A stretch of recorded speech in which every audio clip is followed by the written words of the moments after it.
I would like to welcome everyone to the 33rd day of the session, Monday, February 27th, 2023. That seems awful loud, Chief. I don't know why it's echoing, but maybe it's just me. Maybe it's just me. Today in history.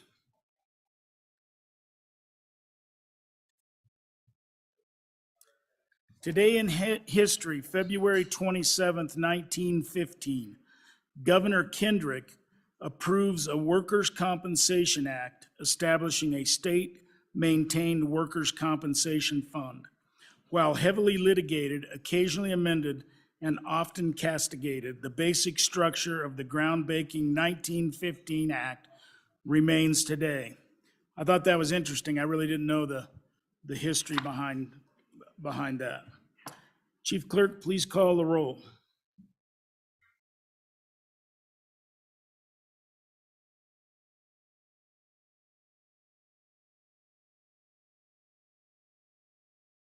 Convening roll call for Monday, February 27th, the 33rd day. Alamand? Allred? Andrew? Angelos? Banks? Bear? Berger? Brown? Burkhart? Byron? Chadwick? Chadwick?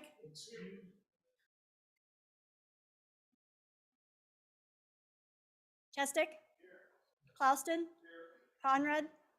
Crago? Crago?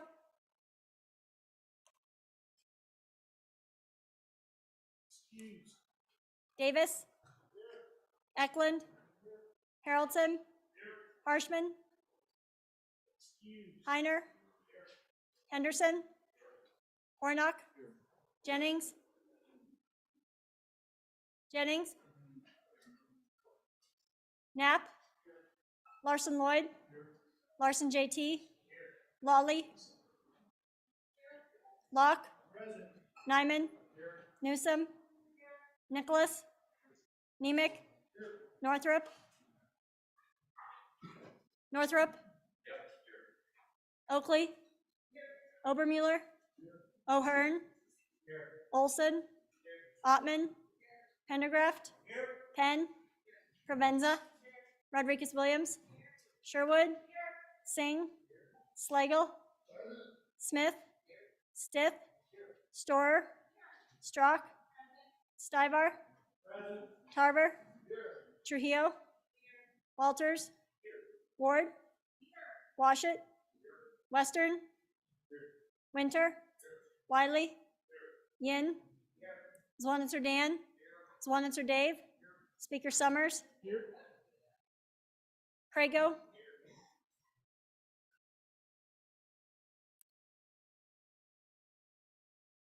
Chief, let's leave that roll open until after play ball.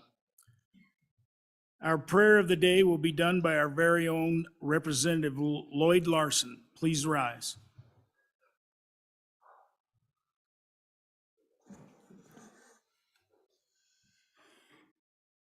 Our Father in heaven, as we gather before thee this day for the final week of this legislative session, we give gratitude to thee for all that thou hast allowed us to do.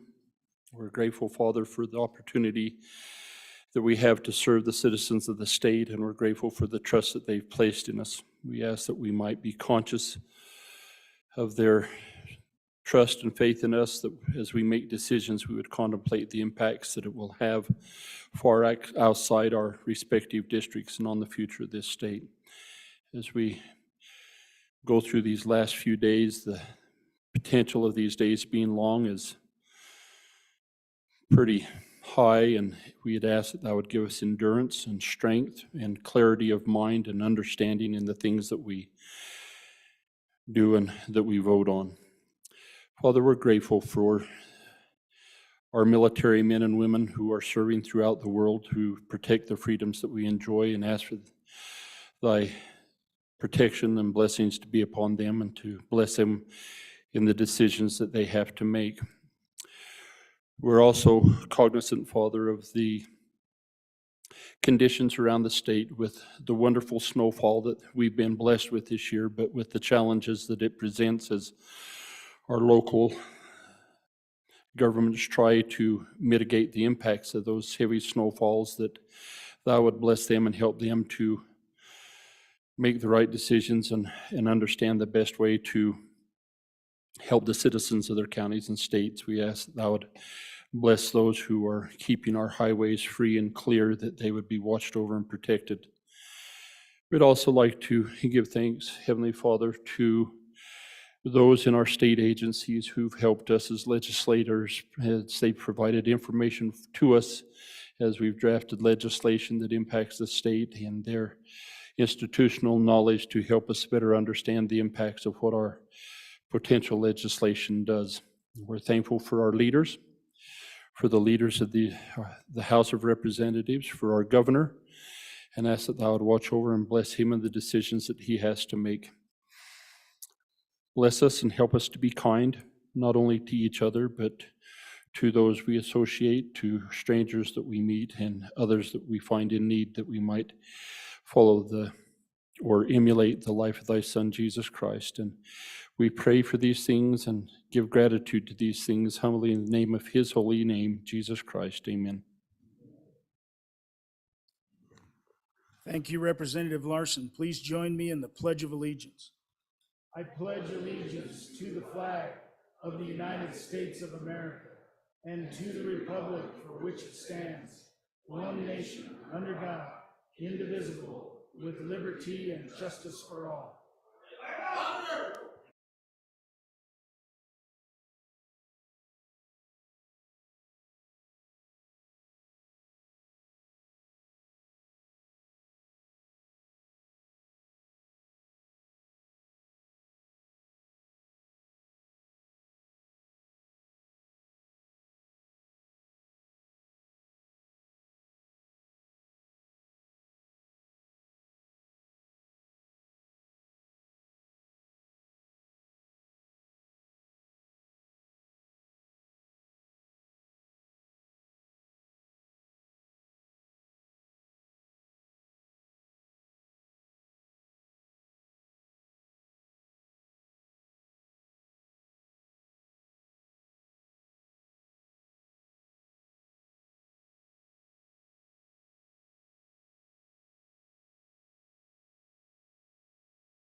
The House will please come to order.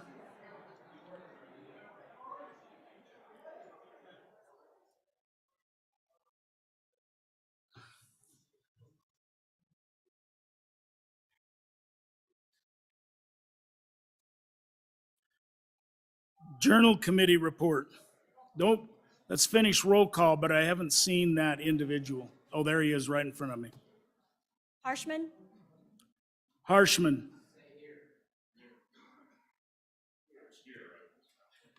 sixty-two present. All right, thank you, Chief. Journal Committee report. Your Journal Committee reports that the Journal of February 24th, 2023 has been read and recommends that it be approved. Representatives Chestick and Ward. Our student pages of the day are Brigham and Byron Hahn. If they would stand up, if they're in the back or they're in the front, perfect. Please welcome them.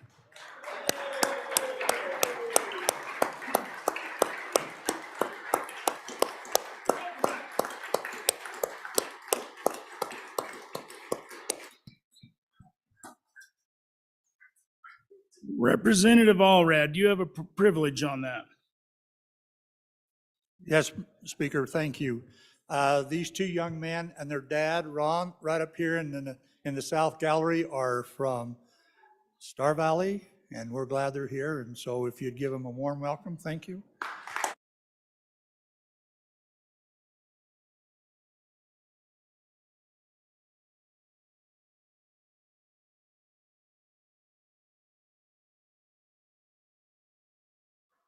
Welcome to the House. Representative Byron, do you have a privilege? Privilege. Please. Thank you, Mr. Speaker.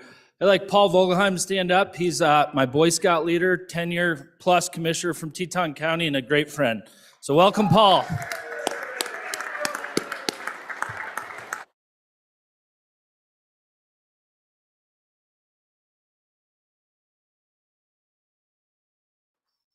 Welcome to the House. Representative Walters, privilege? Privilege of the floor, please, Mr. Speaker. Please. Mr. Speaker and members, somebody left their glasses on the top of my desk. I just don't know whose they are, so I will leave them up here at the front desk, and you can come find them so you can read the bills.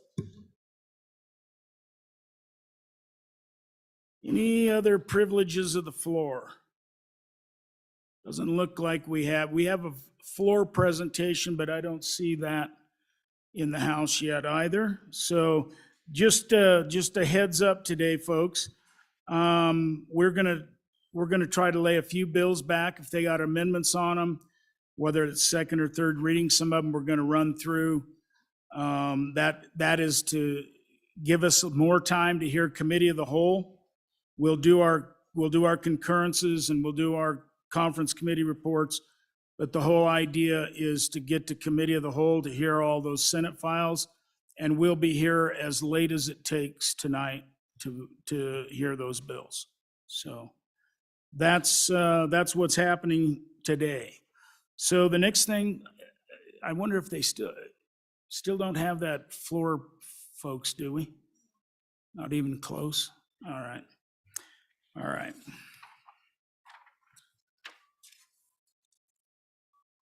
We're at that order of business on bills on second reading.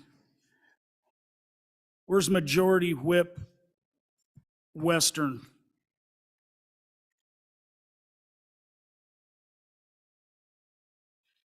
Could you come to the front, please?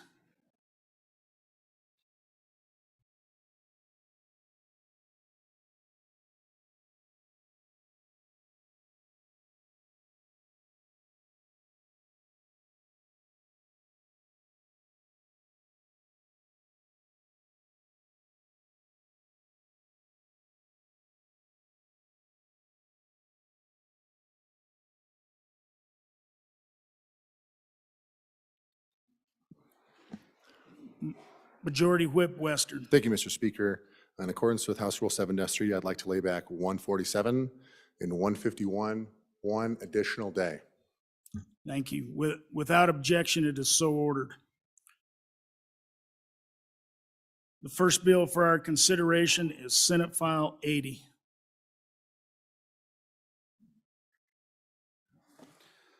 Senate File 80, sponsored by Senator McEwen. Visitation rights, an act relating to public health and safety. Senate File 80 having been read two separate times, the question is, shall the bill be read a third time? Hearing no objection, it is so ordered. The next bill for our consideration is Senate File 83. Senate File 83, sponsored by Senator Rothfuss. K through 12 school facility leasing, an act relating to K through 12 school facility leasing. Senate File 83 having been read two separate times, the question is, shall the bill be read a third time? Hearing no objection, it is so ordered. The next bill for our consideration is Senate File 108. Senate File 108, sponsored by Senator Nethercott. Court reporter fees, district court discretion, an act relating to courts. Senate File 108 having been read two separate times, the question is, shall the bill be read a third time? Hearing no objection, it is so ordered. The next bill for our consideration is Senate File 112. Senate File 112, sponsored by Senator Nethercott. Peer support counseling, confidentiality, an act relating to labor and employment.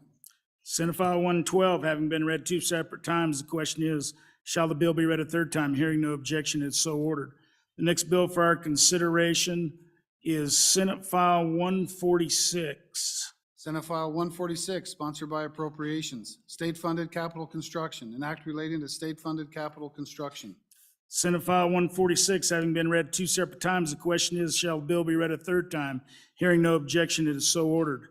The next bill for our consideration is Senate File 174. Senate File 174, sponsored by Senator Driscoll.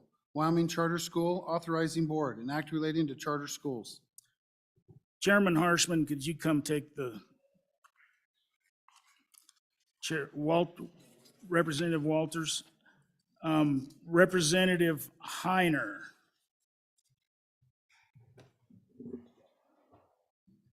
Thank you, Mr. Chairman. I bring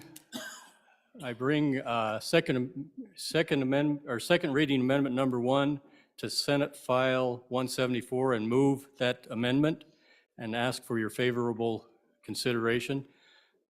Ladies and gentlemen, the board that's set up for this charter school has a number of 8, which is an even number. We all know the difficulties that can bring by having an even number. We've seen that here in our last few weeks here in the legislature. Many of our bills are passed on a 5-4 from committee. It's much, much better to have an odd number than an even number. I also did some research about the most efficient number of members of a board for efficiency. There's been a number of studies here within domestically as well as internationally that says that 7 is the ideal number for a board. If you have any more than 7, the efficiency drops by 10% for each additional board member that you have over the number of 7. So what I'm asking is let's trim this back from 8 back to 7, and so we have an odd number and a little smaller board that is a little bit more efficient. Speaker Summers. Mr. Chairman, thank you on and against the amendment. We actually discussed this at length in the development of the substitute bill. And really the idea was, if you'll notice the makeup of the board, it's really 3 appointments by the superintendent of public instruction, 3 appointments by the governor, one basically appointment by the State Board of Education, and then the other one is the UW College of Education dean or his appointee.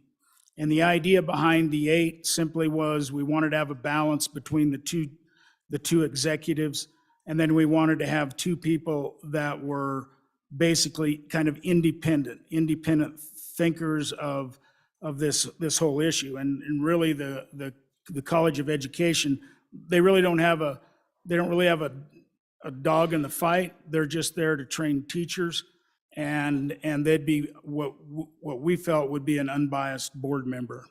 And so that was the reason, and I urge you to resist this amendment. Chairman Olson. Thank you, Mr. Chairman. I also urge you to resist this amendment. The standing committee amendment that you adopted is a product of compromise. And so while the number of board members and the actual board members, I think, might be imperfect, it is part of a compromise. I will say this too, I've watched the board in this bill multiple times. from its original. If you went back and looked at the original bill, who is on the board looks nothing like what it originally looked like. But one of the aspects that I like about the way the board is structured right now is it allows for dissenting opinions on the board. So the board really isn't stacked one way or the other. This board is not supposed to just approve every charter school application that comes in front of it. It's supposed to approve good charter school applications and reject bad charter school applications. And I think in order to do that, the board really needs dissenting opinions. So having the member from the College of Education, it may not be a dissenting opinion, but I just have a suspicion that it would be. And I think that's a good thing and it's healthy for the bill. So on and against the amendment. Chairman Brown. Thank you, Mr. Chairman. On and against the amendment, and only for the simple fact of the argument that was brought that we have an even number of board members and that we've seen issues with that in our own body. And what I ultimately would say to that is, at this point, what it means is majority rules. That if you have a 4-4 split on this, then it's not going to go through. And that means that you have to make the case to convince that fifth person why your charter school is needed and or why your charter school's application is as good as it can possibly get. And so whether you have 7, whether you have 8, or whether you have 9, there was a lot of discussion as this substitute bill was brought forward and how this board was ultimately going to look. And what I'll say is, again, as I brought that substitute bill and explained it to everybody, this was a compromise, right? This wasn't something that everybody walked away and everybody was singing Kumbaya at the end of the day. Everybody felt comfortable with what we had going on, but nobody was throwing a party saying we got everything we wanted. And this is one of those deals that I would honestly say that I feel like we did a really good compromise. 8 members versus 7 and striking out the Dean of College of Education. In my opinion, as the good speaker just mentioned, I think we're in a situation now where that person really doesn't care much about what's going to happen with the charter school. It's an unbiased opinion that's coming out of somewhere out of left field, really, and has an educational background, but truly probably doesn't have much of a dog in the fight when it comes to approving a charter school or not. So on and against the amendment, I would urge the body to resist really any amendments as we bring this through. This was a good compromise brought forward by all the parties involved, and I really think that we've done some good legislation with this, and I think this is far better than the bill that we rushed through last year to try to get everything squared away. So on and against, thanks. Representative Ward. Thank you, Mr. Chairman. On and against this amendment, I think that person that we're speaking of does have a dog in the fight. And also it does seem reasonable to have an odd numbered board. That's just basic common sense. Thank you. I'm for this amendment. I'm sorry. Anyone else for your first time? First time? Seeing none. Second time? Anyone for your second time? All right, Representative Heiner, it's back to you. Thank you, Mr. Chairman.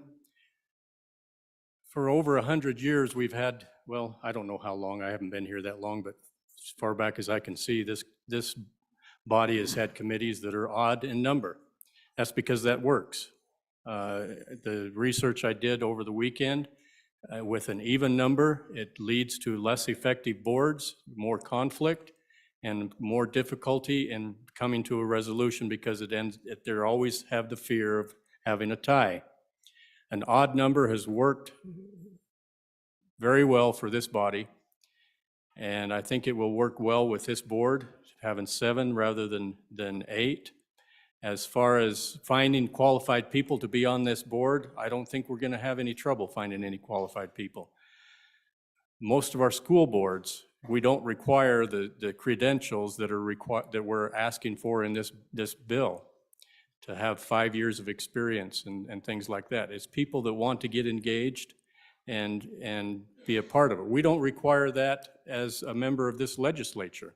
We don't have that strict of requirements. We don't ask for these outside experts from UW to come in and be a part of this. So I admonish you to think about the logistics of a smaller board as well as having an odd number so that there isn't a tie which can cause discontent and difficulties in this. And I am in for and on this amendment. Thank you, Mr. Chairman. All those in favor of second reading amendment number 1 to Senate File 174, please signify by saying aye. All those opposed, no. Second reading amendment number 1 to Senate File 174 has failed. Division having been called, all those in favor, please stand.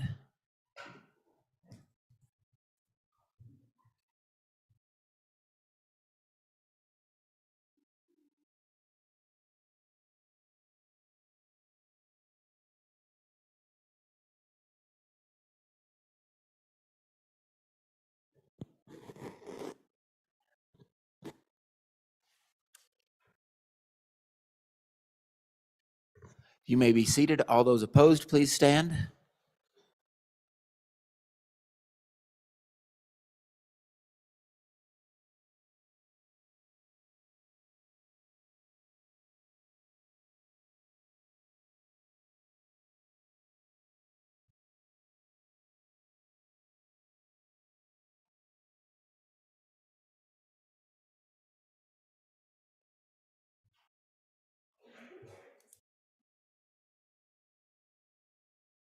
You may be seated. Second reading of amendment number 1 to Senate File 174 has failed on a vote of 26 to 31. Senate File 174 having been read 2 separate times, the question is, shall the bill be read a third time? Hearing no objection, it is so ordered.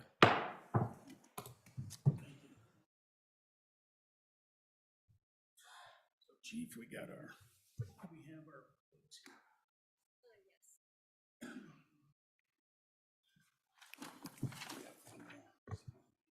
What's that? One more. Okay, we can do that real quick. The next bill for our consideration is Senate Joint Resolution 5. Senate Joint Resolution 5, sponsored by Senator Boner. Air Force 75th Anniversary, a joint resolution to recognize and congratulate the United States Air Force on the 75th anniversary of its founding. Senate Joint Resolution 5 having been read 2 separate times, the question is, shall the bill be read a third time? Hearing no objection, it is so ordered. So, ladies and gentlemen, members of the House, today we welcome representatives of the Wyoming Breast Cancer Initiative who will provide an update on their efforts to raise awareness and increase prevention of breast cancer in Wyoming. Over the past 7 years, the Wyoming Breast Cancer Initiative has granted over $845,000 into 58 programs across all 23 Wyoming counties. Please help me welcome their advisory team, Kelly Morgan and former Representative Mary Throne. Welcome, ladies. Hey!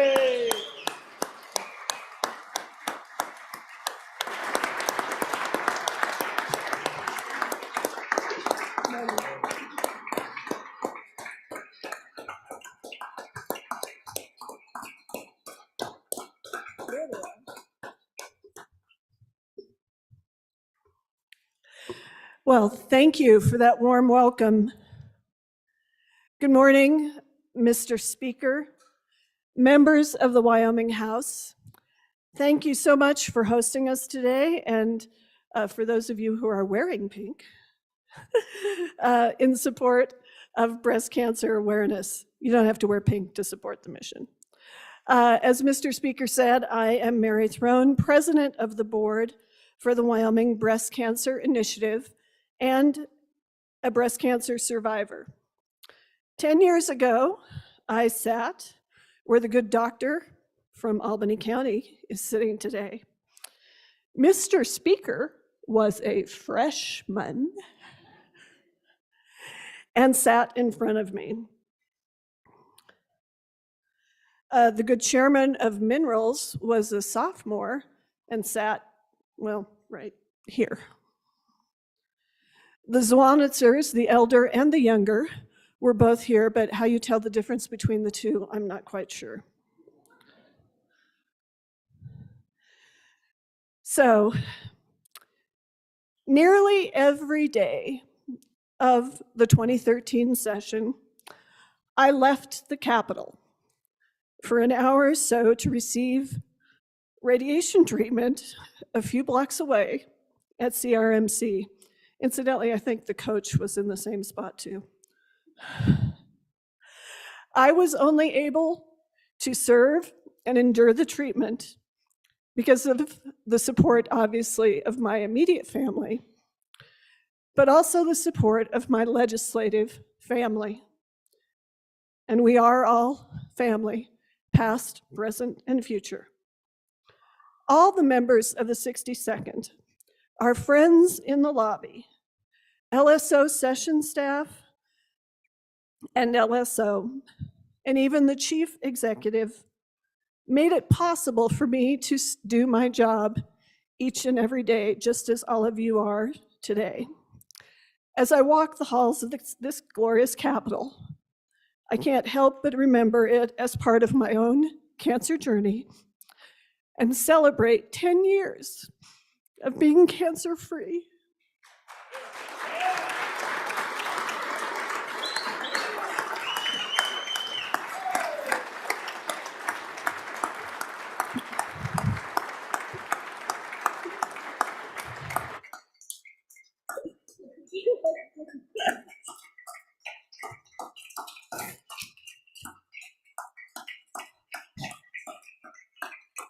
So I cried more on the Senate side. I don't know why, but I guess got some of it out of my system.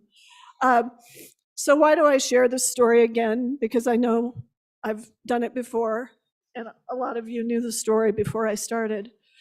I did so because my story is not unique among those of us who serve on the WBCI board, or among any of you here who know personally that cancer patients, no matter the flavor of cancer, cannot do it alone.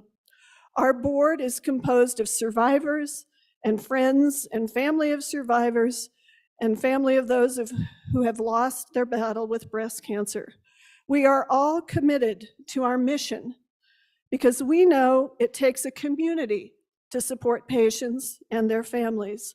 And I'd like to ask our board members who are here and any survivors to please stand so we can welcome them. We are a volunteer-led board. We work hard, and we have incredible support. So please welcome the board.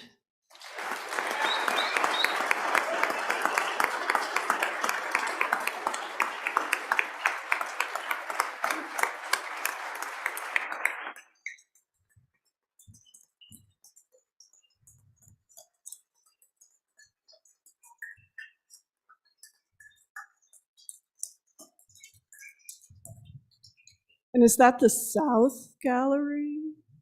Wow, you know, the window back here really helps you get your sense of direction. And also with me, well, actually, let me back up just a quick second.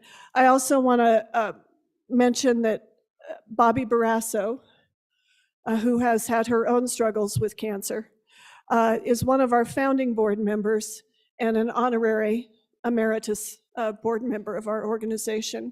And hopefully she's listening. But also,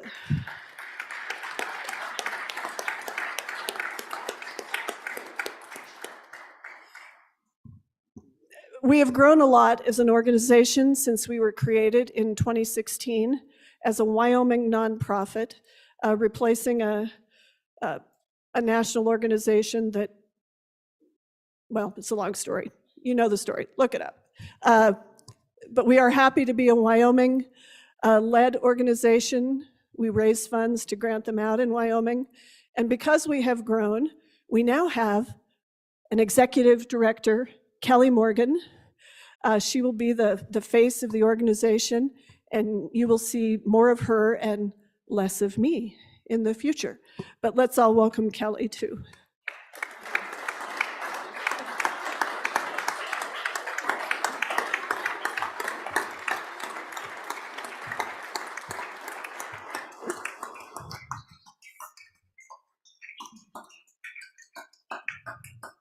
And I should add that Kelly also has her ties to the Wyoming House as the daughter of former Representative Leighton Morgan, who I think a lot of us remember.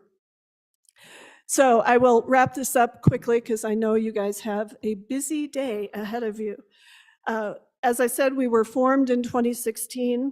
Our mission is to raise awareness and fund breast cancer programs with an emphasis on increasing breast health education, financially assisting breast cancer patients, facilitating patient navigation, and promoting survivor services throughout the state of Wyoming. And I want to, in particular, thank Representative Conrad and all of you for the passage of House Bill 199, which will help us greatly in our mission of increasing awareness across the state of Wyoming. Yes, let's clap for that too.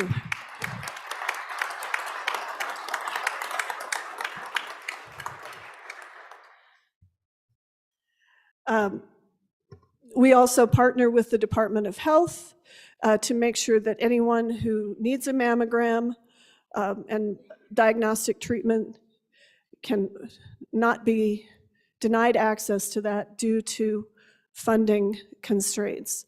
Each day, nearly every day in Wyoming, somebody is diagnosed with breast cancer. It's our hope to make sure all of those folks get early treatment, which makes a huge difference, and hopefully to someday work to prevent breast cancer. We also have 3 signature pink ribbon runs, and I want to end by talking about them. I think all of you are familiar with the fact that we traditionally have a pink ribbon run in Cheyenne. And that one will be August 12th. But notice I said 3. We have 3. You do not have to come to Cheyenne to support the Pink Ribbon Run. We will have one in Casper, hint, hint, Casper people, on August 5th. And then last year, for the first time, I went to Riverton for a run, and it was so much fun. And we will have the run in Riverton this year on August 19th. And I hope you'll consider forming a legislative team, supporting a team. You don't have to run. My knees do not allow me to run. Not that I was ever much of a runner in the first place, but walking or even just donating is perfectly acceptable. But thank you again for your time this morning. I know you have a big day ahead of you.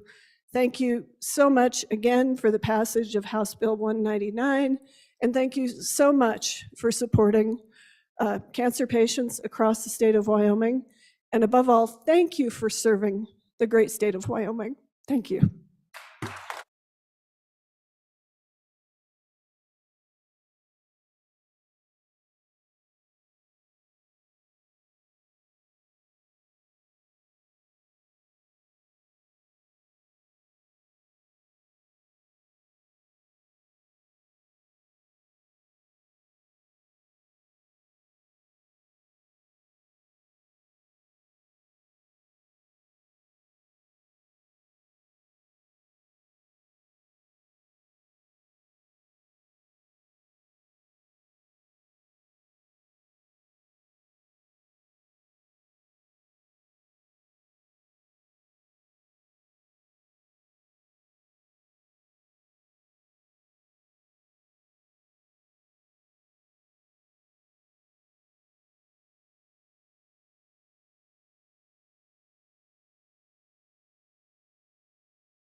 To all of that group, the Wyoming Breast Cancer Initiative, We thank you for joining us today and for sharing an update on your work.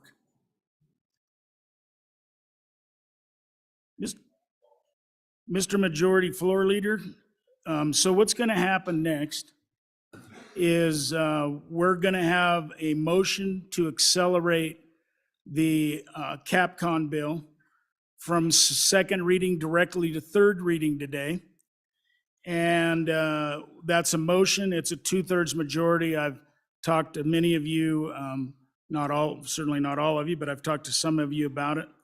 And so we'll just start out with a motion and go forward. So Mr. Majority Floor Leader. Mr. Speaker, pursuant to House Rule 7-7, I move to suspend the rules requiring readings on three separate days, so the following bill may be immediately considered on third reading and final passage. Senate File 146. That motion seems to be in order. House Rule 7-7 allows for a motion to suspend the rules so that bills heard on second reading may also be considered on third reading on the same day. The motion is to suspend the rules so the following bill may be immediately considered on third reading and final passage. House Bill 146. The motion requires an affirmative vote of 2/3 of the elected members. Chief Clerk, please call the roll. Senate File 146. Thank you. Allemand. Allred. Andrew. Angelos. Banks. Bear. Berger. Brown. Burkhart. Byron. Chadwick. Chestick. Houston. Conrad. Crago. Davis. Eklund. Haroldson. Harshman. Heiner. Henderson. Hornock. Jennings. Knapp. Larson Lloyd. Larson JT. Lawley. Locke. Nyman. Newsom. Nicholas. Nemec. Northrup. Oakley. Obermueller. O'Hearn. Olson. Ottman. Pendergraft. Penn. Provenza. Rodriguez Williams. Sherwood. Singh. Slagle. Smith. Stiff. Storer. Strock. Stivar. Tarver. Trujillo. Walters. Ward. Washut. Western. Winter. Wiley. Yin. Zwanitzer Dan. Zwanitzer Dave. Speaker Summers. Aye. Are there any changes? Angelos? Aye to no. Further changes? Allemand? Aye to no. Further changes? Closing vote. Vote closed. 38 aye, 24 no. The motion having failed, the bill shall be placed on, Senate File 146 shall be placed on third reading tomorrow.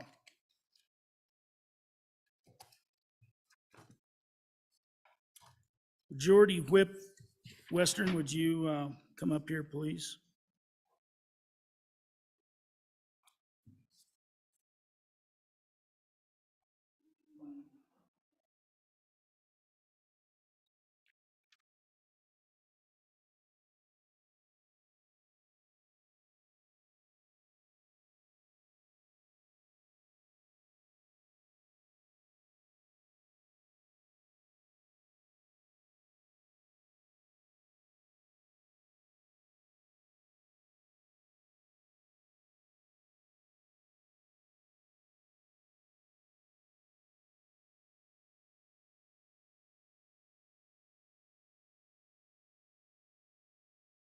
Okay, so we're gonna have a motion on, to lay back these bills on third reading that have amendments, I think, except probably the water bill. So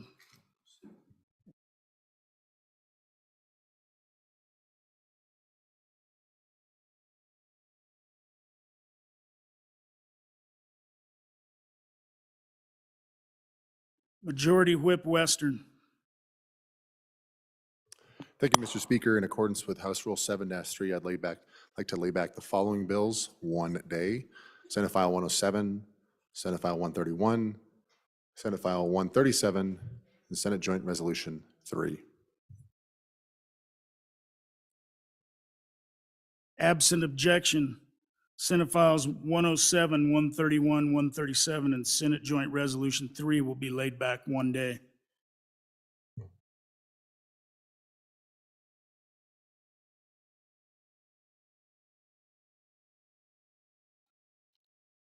The first bill for our consideration is Senate File 96. Senate File 96, sponsored by Water. Omnibus Water Bill, Planning and Administration, an act relating to water development projects being enacted by the legislature of the state of Wyoming. Chairman Eklund.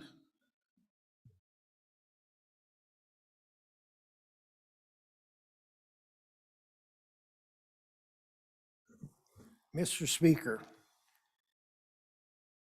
Please, go ahead. I'm trying to find the amendment. There we go.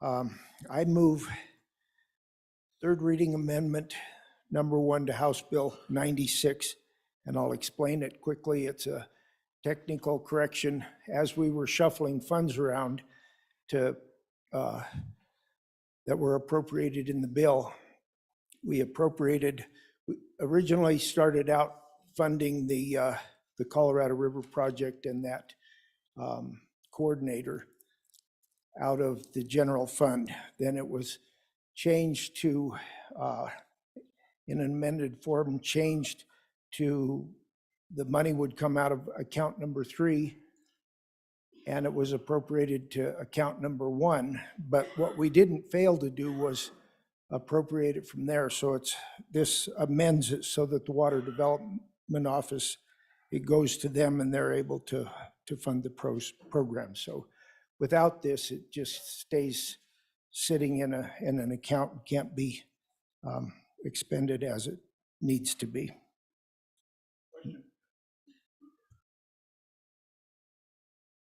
All those in favor of third reading amendment number 1 to Senate File 96 signify by saying aye. Aye. All those opposed? Third reading amendment number 1 to Senate File 96 has been adopted. Senate File 96 having been read 3 separate times, the question is, shall the bill pass? Chief Clerk, please call the roll. Ellement. Allred. Andrew. Angelos. Banks. Bear. Berger. Brown. Burkhart. Byron. Chadwick. Chestick. Clausen. Conrad.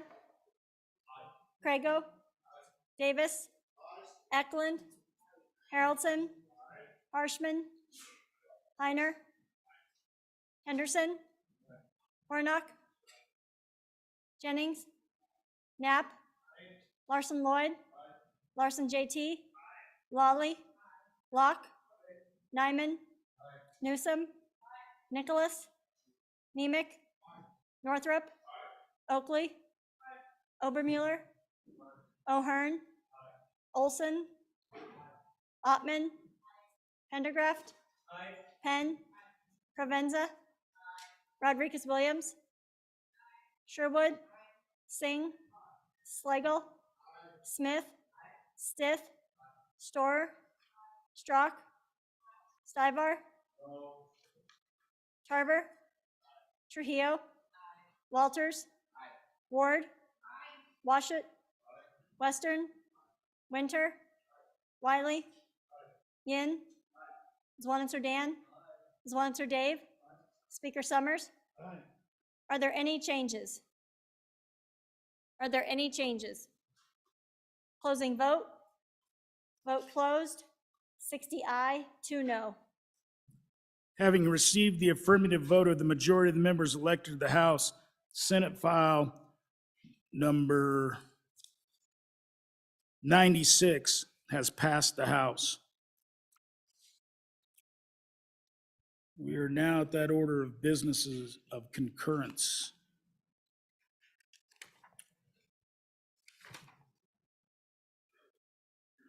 So we're at that order of business of request to concur with Senate amendments to House bills. The first message for our consideration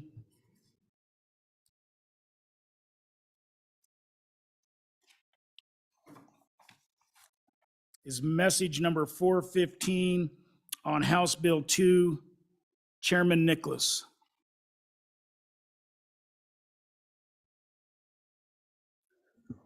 Thank you, Mr. Speaker. Ladies and gentlemen, I would move message number 415 to House Bill 2 and ask for your aye vote. Basically,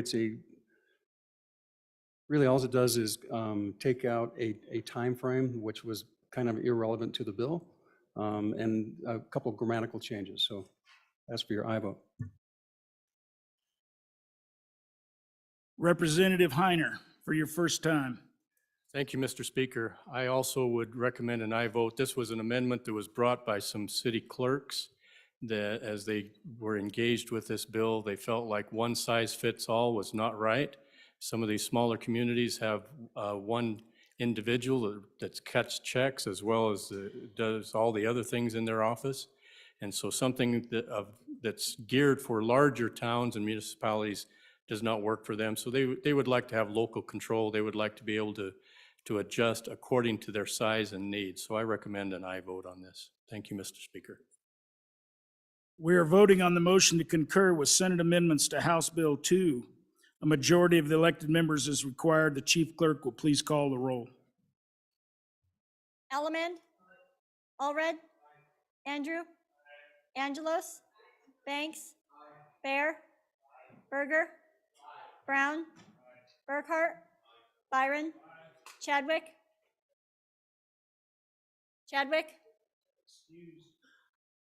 Chestick, Klauston, Conrad, Crago, Davis, Eklund, Haroldson, Harshman, Heiner, Henderson, Warnock, Jennings, Knapp, Larson Lloyd, Larson JT, Lawley, Locke, Nyman, Newsom, Nicholas,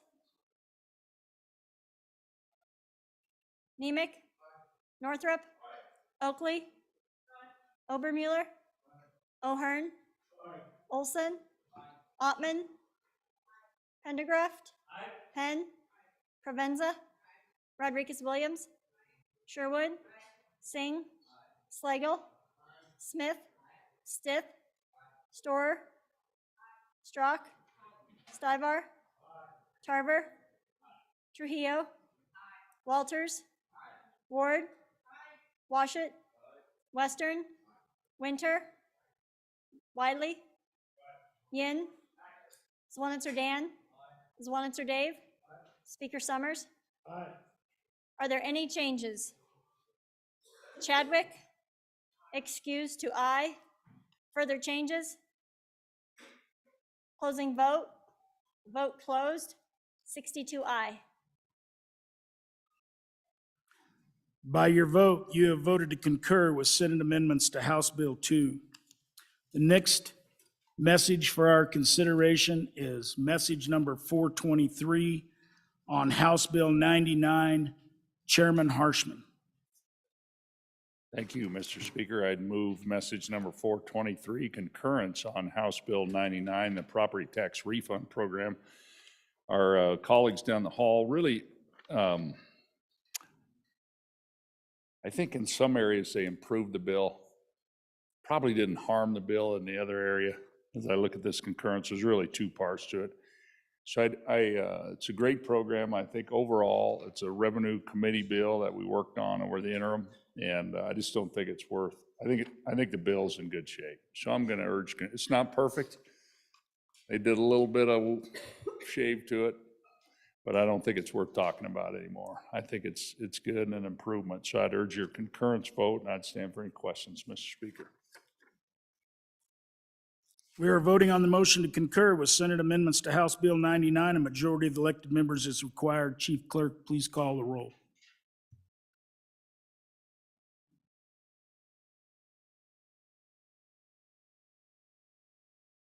Elliman, Allred, Andrew, Angelos, Banks, Bear, Berger, Brown, Burkhart, Byron, Chadwick, Chestick, Klauston, Conrad, Crago, Davis, Eklund, Harrelson, Harshman, Heiner, Henderson, Warnock, Jennings,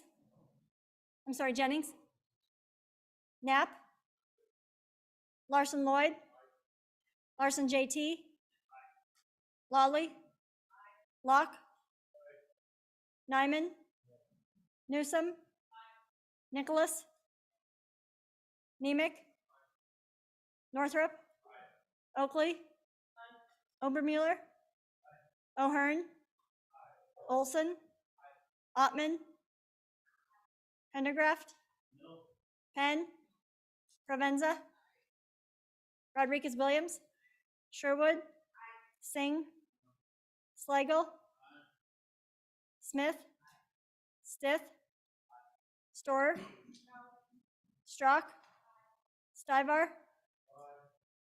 Tarver, Trujillo, Walters, Ward, Washut, Western, Winter, Wiley, Yin, Zwan Dan, Zwan Dave, Speaker Summers. Are there any changes? Are there any changes? Closing vote. Vote closed. 50 aye, 12 no. By your vote, you have voted to concur with Senate amendments to House Bill 99. The next message for our consideration is message number 411 on House Bill 144. Chairman Harshman. Thank you, Mr. Speaker. I'd move message number 411, concurrence on House Bill 144, Senior Citizen District Programs and Services. Members, I know the prime sponsors here would like to visit about this concurrence and urge your concurrence vote. The issue really with this bill is, and that's the issue in Wyoming that we come down, and usually most of our issues are small town, big town, rich county, poor county, and this is kind of a rich county, poor county issue a little bit, and I think we worked on it, worked it hard, and I think they've made some changes, and so maybe there's some more discussion, but so I'm kind of agnostic, I guess, on the vote on this, and I think it'd be good for the body to hear from the prime sponsor, Mr. Speaker. Thank you. Representative Strock for your first time. Thank you, Speaker. What we have done is right now, we have it so we can go ahead as Converse County and use our money, but it will come up to a vote in 2 years. So our constituents, our people that are paying taxes, everyone gets to vote on this is what will go on from here. So that's what we have, and that's what's been changed. But it opens, we didn't have it so close that it's not going to help all of you. So we've left a lot of that wording in and added a few just to make sure the rest of the counties are good with it. And mostly it's so we can go ahead and do our projects. So I really do ask that you would go ahead and have an eye on this, and just really appreciate that. And as I said, it's helped everybody out. So thank you.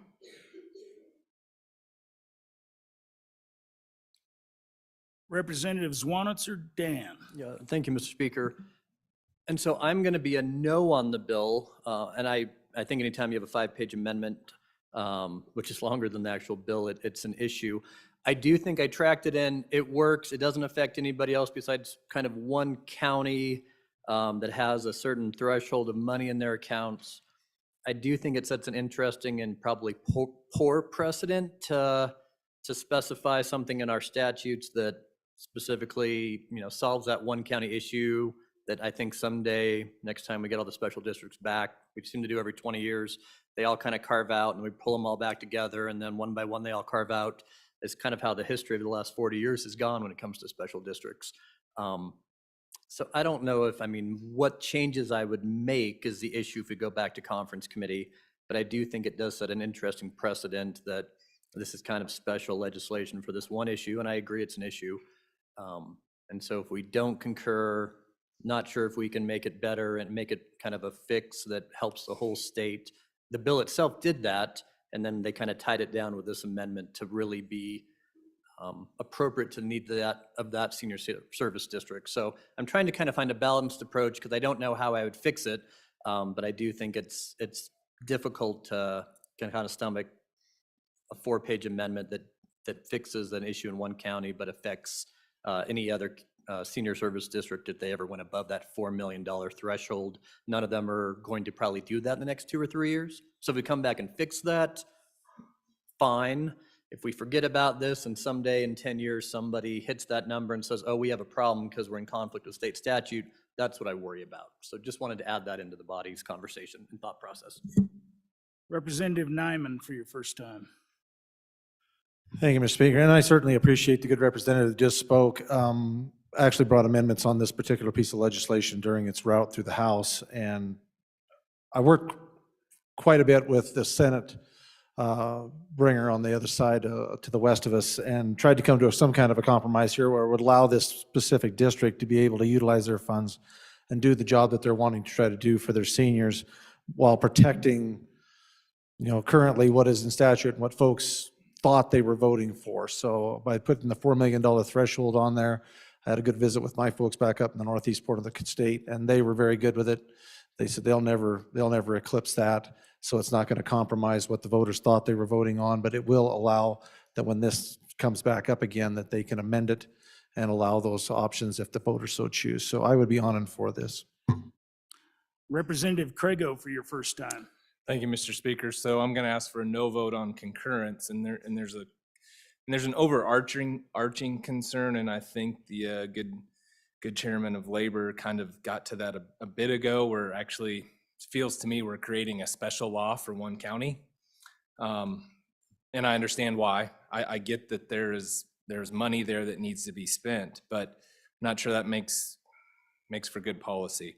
But on a more individual, or I guess laser focus on the actual concurrence request, there's 2 things that are problematic in my mind. One is at the top of page 2, and it talks about nonprofit corporations. And we actually had that discussion in this body, and we actually put language in our version of the bill to prevent nonprofit corporations from actually taking this money.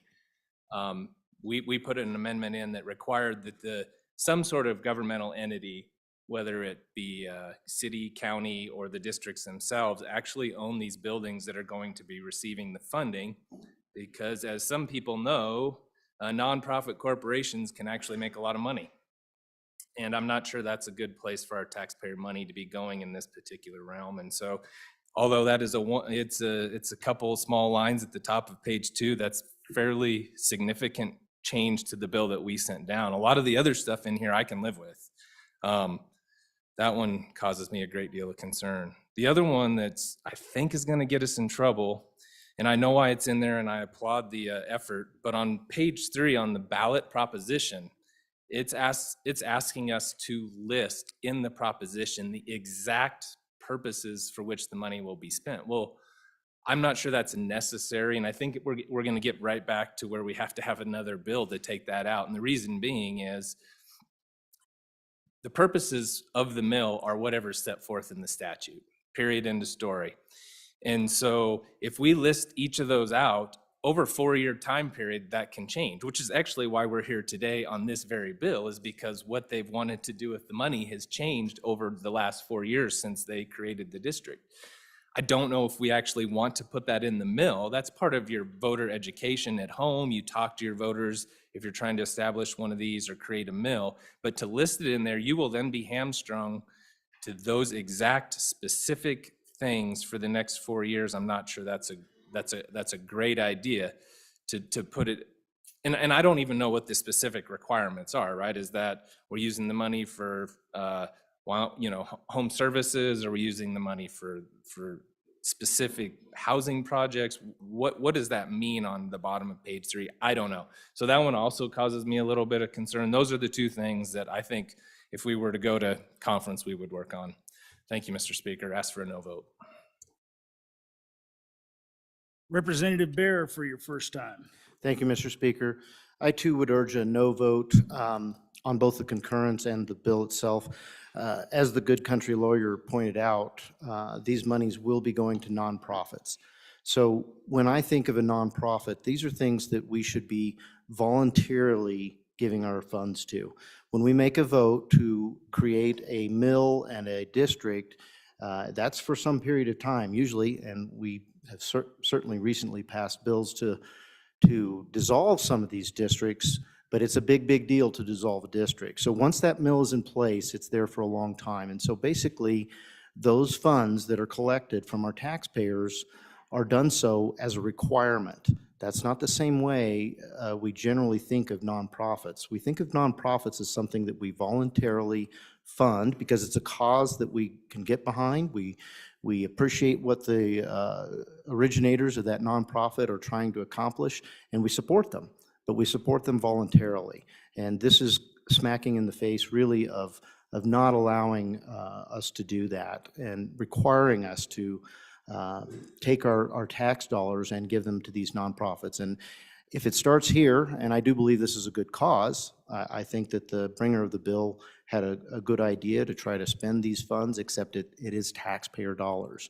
And we're starting a precedent that we don't want to go down. Thank you, and on against the concurrence report as well as the bill. Representative Henderson for your first time. Thank you, Mr. Speaker. I'd urge a no vote and see if we can't go back and fix this. We had a pretty good situation when it left the House. But I tell you, it's not good public policy for us to rubber stamp, well, that's the wrong word, to agree to a major rewrite of policy. I mean, why would you leave an amount of $4 million loafing, whether you were a cash-strapped county or a wealthy county? That's just not good policy. It's not good fiscal policy. So I really think we have to see if we can go back and get some of this fixed. Thank you.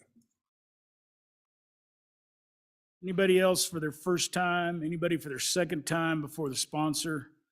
Representative Strzok for your second time. I just really ask for an aye vote on this, and we have taken it. And the reason for that money was to really protect the counties that were extremely worried about it. And this was to protect them from their board spending it like they didn't want it spent. This is still in the board's hands. It's still in the people's hands back in your county. We've not taken that away from any of you. Your boards can get together. It's just opening it up so we can have, and just for these few years, and then it gets voted on back in your counties. It's already a district. We've already voted on that. And that's all it is to help us, but actually to protect all the other counties that didn't have the money. So that's all that we've done to it. So I really appreciate an eye on this. And it is honestly something that our people will have to vote on it again. It's not set in stone. It's in there that we will have to work through this. We are bringing our mills down. And so I would just encourage you all for an aye vote. Thank you. We are voting on the motion to concur with Senate amendments to House Bill 144. A majority of the elected members is required. Chief Clerk, please call the roll. Elliman, Allred, Andrew, Angelos, Banks, Bear, Berger, Brown, Burkhart, Byron, Chadwick, Chestick, Clauston, Conrad, Crago, Davis,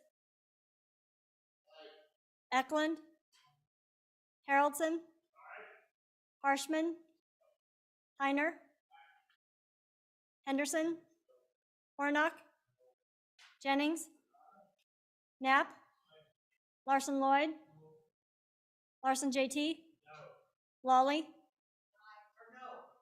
Lawley, no, Locke, Nyman, Newsom, Nicholas, Nemec, Northrop, Oakley, Obermueller, O'Hearn, Olson, Ottman, Pendergraft, Penn, Provenza, Rodriguez-Williams, Sherwood, Singh, Slagle, Smith, Stith, Storer, Strock, Stivar, Tarver, Trujillo, Walters, Ward, Washut, Western, Winter, Wiley, Yin, Zwanzer Dan, Zwanzer Dave, Speaker Summers. Are there any changes? Are there any changes? Closing vote. Vote closed. 22 aye, 40 no.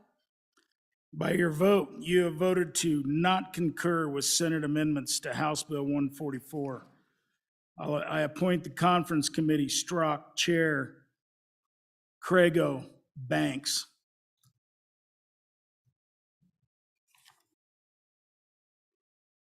The next message for our consideration is message number 429 on House Bill 276, Chairman Nicholas.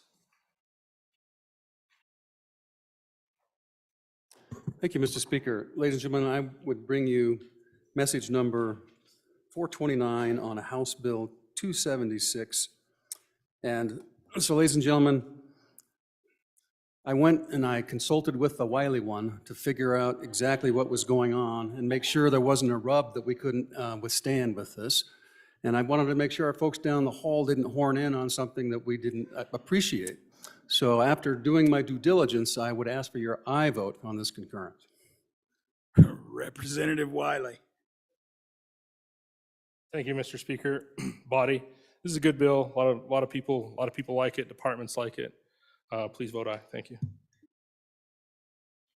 We are voting on the motion to concur with Senate amendments to House Bill 276. A majority of elected members is required.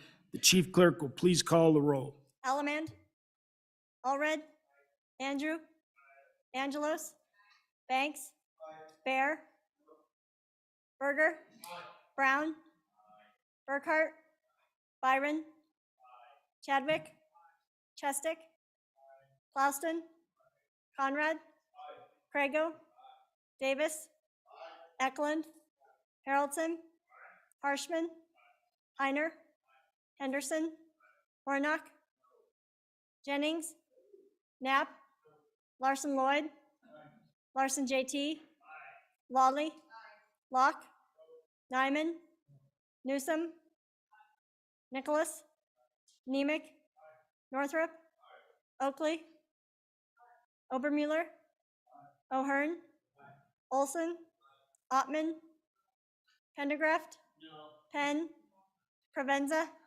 Rodriguez-Williams, Sherwood, Singh, Slagle, Smith, Stith, Storer, Strock, Stivar, Tarver, Trujillo, Walters, Ward, Washut, Western, Winter, Wiley, Yin, Zwanzer Dan, Zwanzer Dave, Speaker Summers. Are there any changes? Allemand, aye to no. Further changes? Closing vote. Vote closed. 44 aye, 18 no. By your vote, you have voted to concur with Senate amendments to House Bill 276. Representative Lawley, do you have a privilege of the floor? I do, Mr. Speaker. Thank you so much for the privilege of the floor. I'd like to introduce to you some great teachers and some students from Tin Sleep schools. In my district, I have 3 great school districts. But I will say I have a special place in my heart for the Tin Sleep School. And so I'd like to introduce you teachers Emma Reed, who I consider a friend, and teacher Wade Moore. And we've got a few students with us. 2 are seniors. They are Eli Mitchell and Walker Cooper. And then there's Jesse Blazo, who's a freshman, and they are the government class at 10 Sleep Schools. Will you welcome them?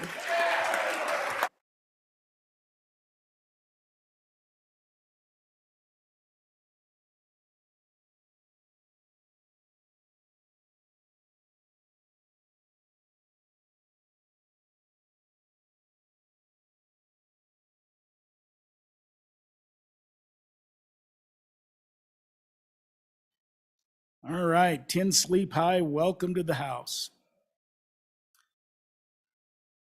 Okay. Chief, do we have any joint conference committee reports? Not yet.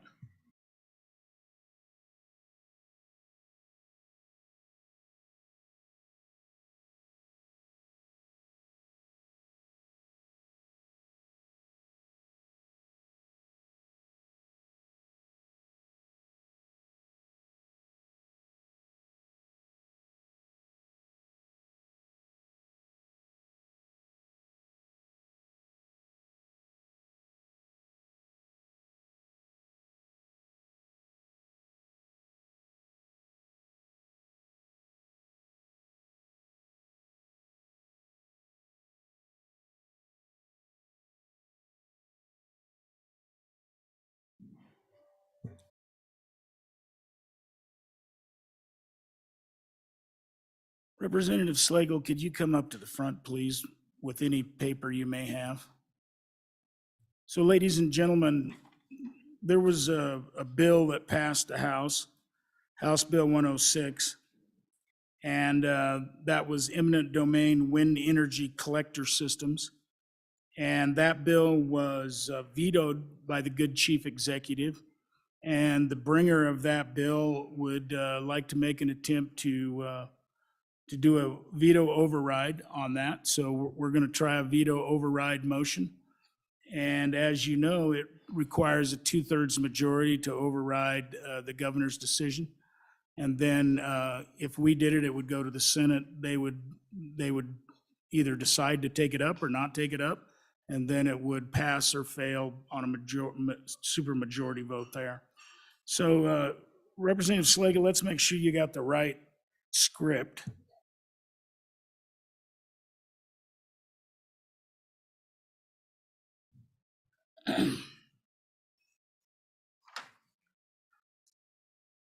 Representative Slagle. Mr. Speaker, pursuant to Article 4, Section 8 and 9 of the Wyoming Constitution, I move the House of Representatives override the governor's veto of House Enrolled Act Number 33, being originally House Bill Number 106, eminent domain wind energy collector systems. The motion to override the governor's veto of House Enrolled Act Number 33, being original House Bill Number 106, is in order. The vote to override is debatable and requires 2/3 majority of the members elected. Representative Slagle, for your first time on debate on the override. Thank you, Mr. Speaker. Members of the 67th, I would ask for your aye vote on this veto.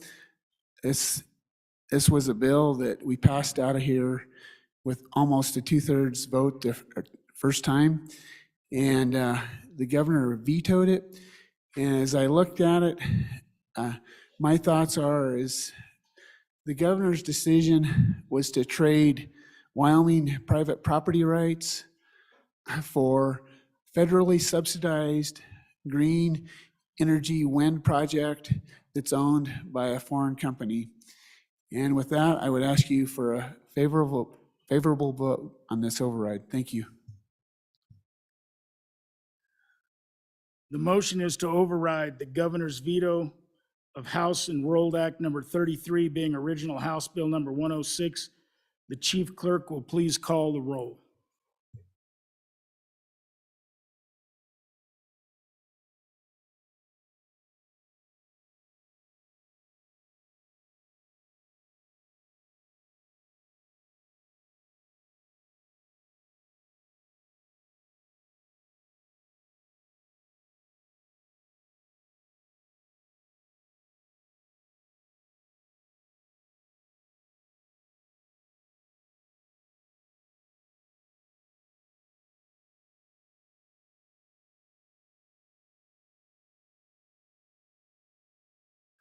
Elleman. Allred. Andrew. Angelos. Banks. Bear. Berger. Brown. Burkhart. Byron. Chadwick. Chestick. Klauston. Conrad. Crago. Davis. Eklund. Haroldson. Harshman. Heiner. Henderson. Warnock. Jennings. Knapp. Larson Lloyd. Larson JT. Lawley. Locke. Nyman. Newsom. Nicholas. Nemec. Northrop. Oakley. Obermueller. O'Hearn. Olson. Ottman. Pendergraft. Penn. Provenza. Rodriguez Williams. Sherwood. Singh. Slagle. Smith. Stiff. Storer. Strock. Stivar. Tarver. Trujillo. Walters. Ward. Washut. Western. Winter. Wiley. Yin. Zwanitzer Dan. Zwanitzer Dave. Speaker Summers. Are there any changes? Ward. Stiff. Are there any changes? Closing vote. Vote closed. 38 aye, 24 no. By your vote, you have failed to override the governor's veto of House Enrolled Act number 33, being original House Bill number 106.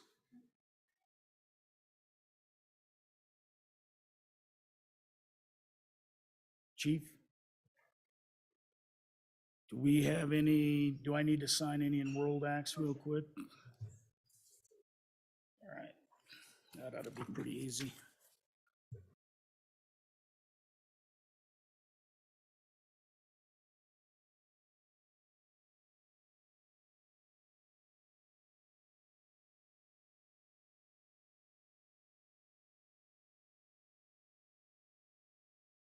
Majority Whip Western, would you come to the front, please?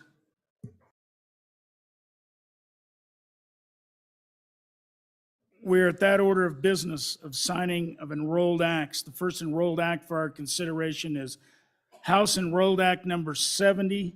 The reading clerk will read the enrolled act. House Enrolled Act 70 being original House Bill 103. An act relating to elections, revisions, provisions relating to political party affiliation changes and declarations by electors, and providing for an effective date, being enacted by the legislature of the state of Wyoming. I am about to sign House Enrolled Act number 70, being original House Bill number 103.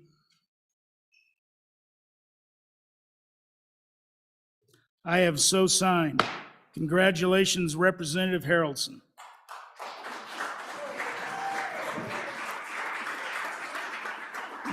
The next enrolled act for our consideration is House Enrolled Act number 71. The reading clerk will read the enrolled act. House Enrolled Act 71 being original House Bill 9. An act relating to juveniles, clarifying that the juvenile court has concurrent jurisdiction over Juvenile Justice Act proceedings involving persons under the age of 21 who are alleged to have committed offenses or delinquent acts as minors, and providing for an effective date, being enacted by the legislature of the state of Wyoming. I am about to sign House Enrolled Act number 71, being original House Bill number 9.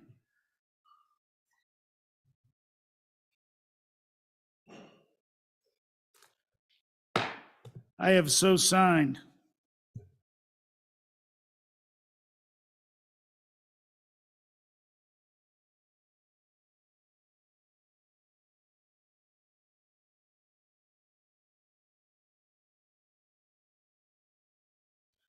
Mr. Majority Floor Leader, I think we're ready for a motion on general file.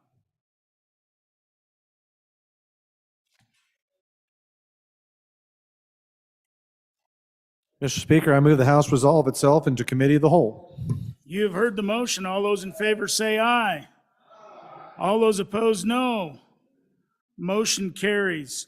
So before I announce, it's going to be a double barrel event today on the chairman. So congratulations, Representative Oakley and Western.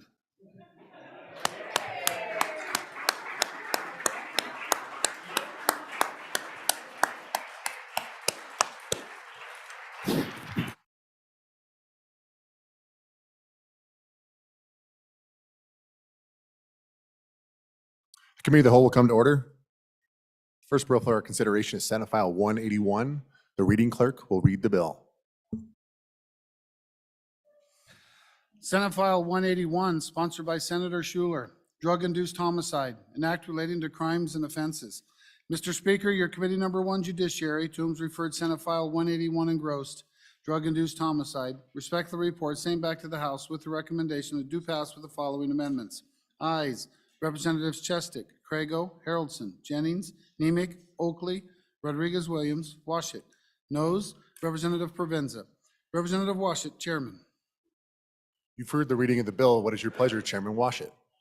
Thank you, Mr. Chairman. I move that when the Committee of the Whole rises to report, to do so with a recommendation that Senate File 181 do pass, and I further move the adoption of the Standing Committee amendments and turn over the explanation of the bill and the amendment to the good prosecutor from the middle of the state.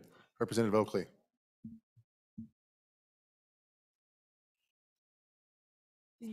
Thank you. Sorry, Mr. Chairman. So, members, I bring you Senate File 181, and it is drug-induced homicide. We've talked a couple of times in different ways, including previous bills, about sort of the dangers that we're seeing with specifically fentanyl and just its absolutely deadly nature. So what this does is add a subsection to drug-induced homicide 62108 that already exists. And this specifically is that if you violate 35.7.1031, which is so delivery. So if you give somebody, provide somebody fentanyl, heroin, or methamphetamine, and they die as a result of that, and, you know, from ingesting it, then it is a subject to a manslaughter, which is a max 20 penalty. And then we also added subject to subsection C, which there was some discussion, I believe, on the other side of the hall about taking into account if the person tried to provide, after this happened, if they tried to either contact law enforcement or emergency services or provide first aid. So, and I know the this standing committee amendment has been moved, so I'll explain that and ask for that vote now. So with that discussion of the mitigating circumstances, it was put in that a judge, it shall be a mitigating circumstance if, again, they contact law enforcement or provided first aid. And we switched that to a may, and I think it's appropriate because it's just a recognition of exactly what happens in the court system anyway. That's every sentencing is unique, and the judge listens to aggravating, mitigating factors. That's exactly what happens. So, so with that, I would ask for your I vote on the standing committee amendment. Any further discussion? Representative Baer. Thank you, Mr. Chairman. I just have a question for the bringer of the amendment.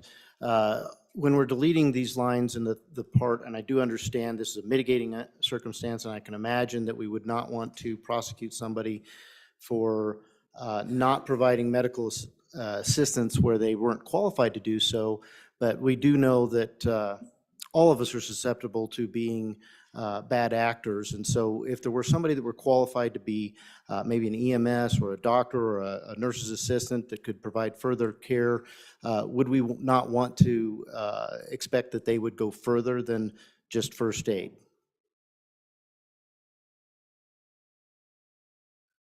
Any further discussion? Representative Oakley. Or Representative Oakley. Thank you, Mr. Chairman. So I guess I'm not sure I followed. My head's a little foggy today. Are you talking about the part of the amendment where we moved to delete or other medical assistance representative? We did do that, and honestly, if we want to divide it, I would be fine with that too. To me, I think we're just splitting hairs. I could have it in there or not. So I appreciate what you're saying. I don't really have an answer. Somebody thought that was cleaner language, so we passed it.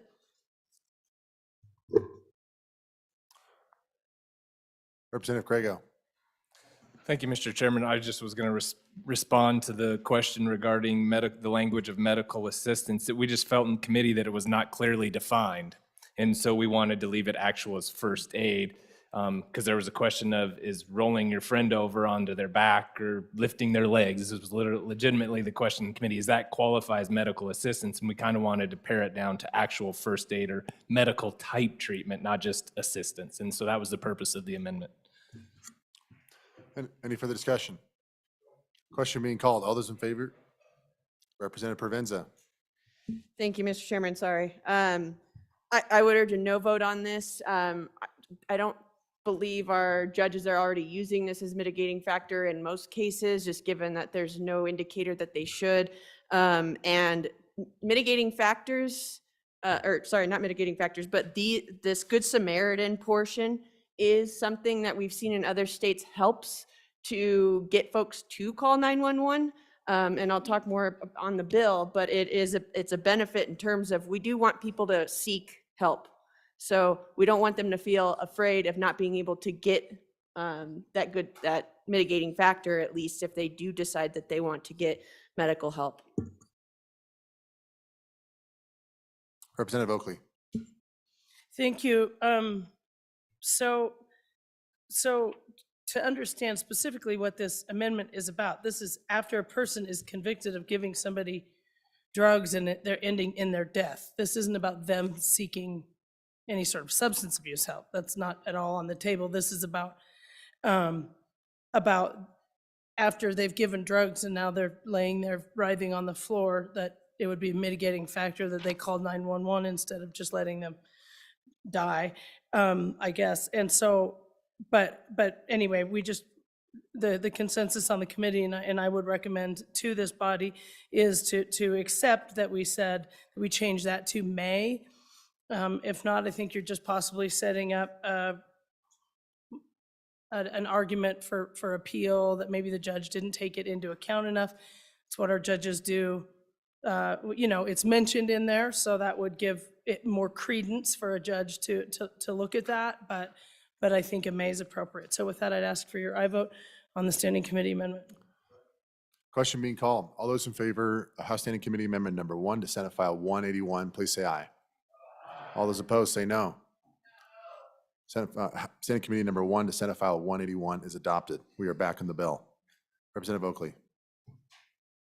Thank you, Mr. Chairman. I guess I just want to briefly say, as I know this is something that's been brought up regarding this, keep in mind that there's already a lot of sideboards by this just being a manslaughter charge to begin with. There was some discussion. Is it a first degree? Is it a second degree? And those are mandatory life or min 20 to life. This is a max 20, and maybe we even wanted, maybe some in this body would want more than that, but as far as, there's already a lot of taking into account the act, like somebody might say it's accidental, they gave somebody fentanyl, but this is a manslaughter charge, so max 20 for killing a human being or being a part of that. And this is something that we are seeing around our state, so it gives a necessary tool. So I'd ask for your aye vote. Any further discussion? Representative Heiner. Thank you, Mr. Chairman.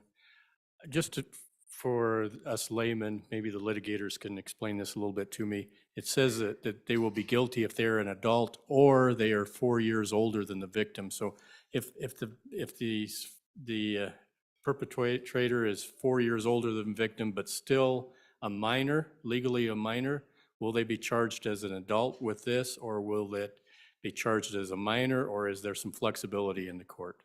Thank you. Representative Oakley. Thank you, Mr. Chairman. To the good representative from the southwestern part, that's already in statute. That's not a part of this bill. Representative Provenza. Thank you, Mr. Chairman. So I was a no on this bill in committee, and I will say that I think I understand kind of the logic of coming to this conclusion in terms of, okay, well, then if we make it illegal, it's going to serve as a deterrent, when in fact the reality is quite the opposite. What ends up happening is that folks don't want to call 911. It's a deterrent to seeking medical care for these folks.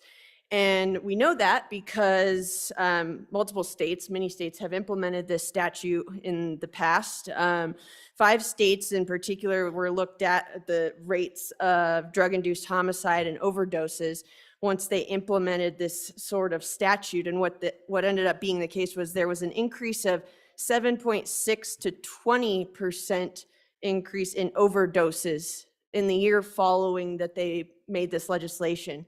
And that was because people were not calling 911, people were not taking people in, or they were delaying that decision in a panic. Urgent medical attention in these cases is imperative to reverse an overdose death. And oftentimes we see that people delay that in states that have this.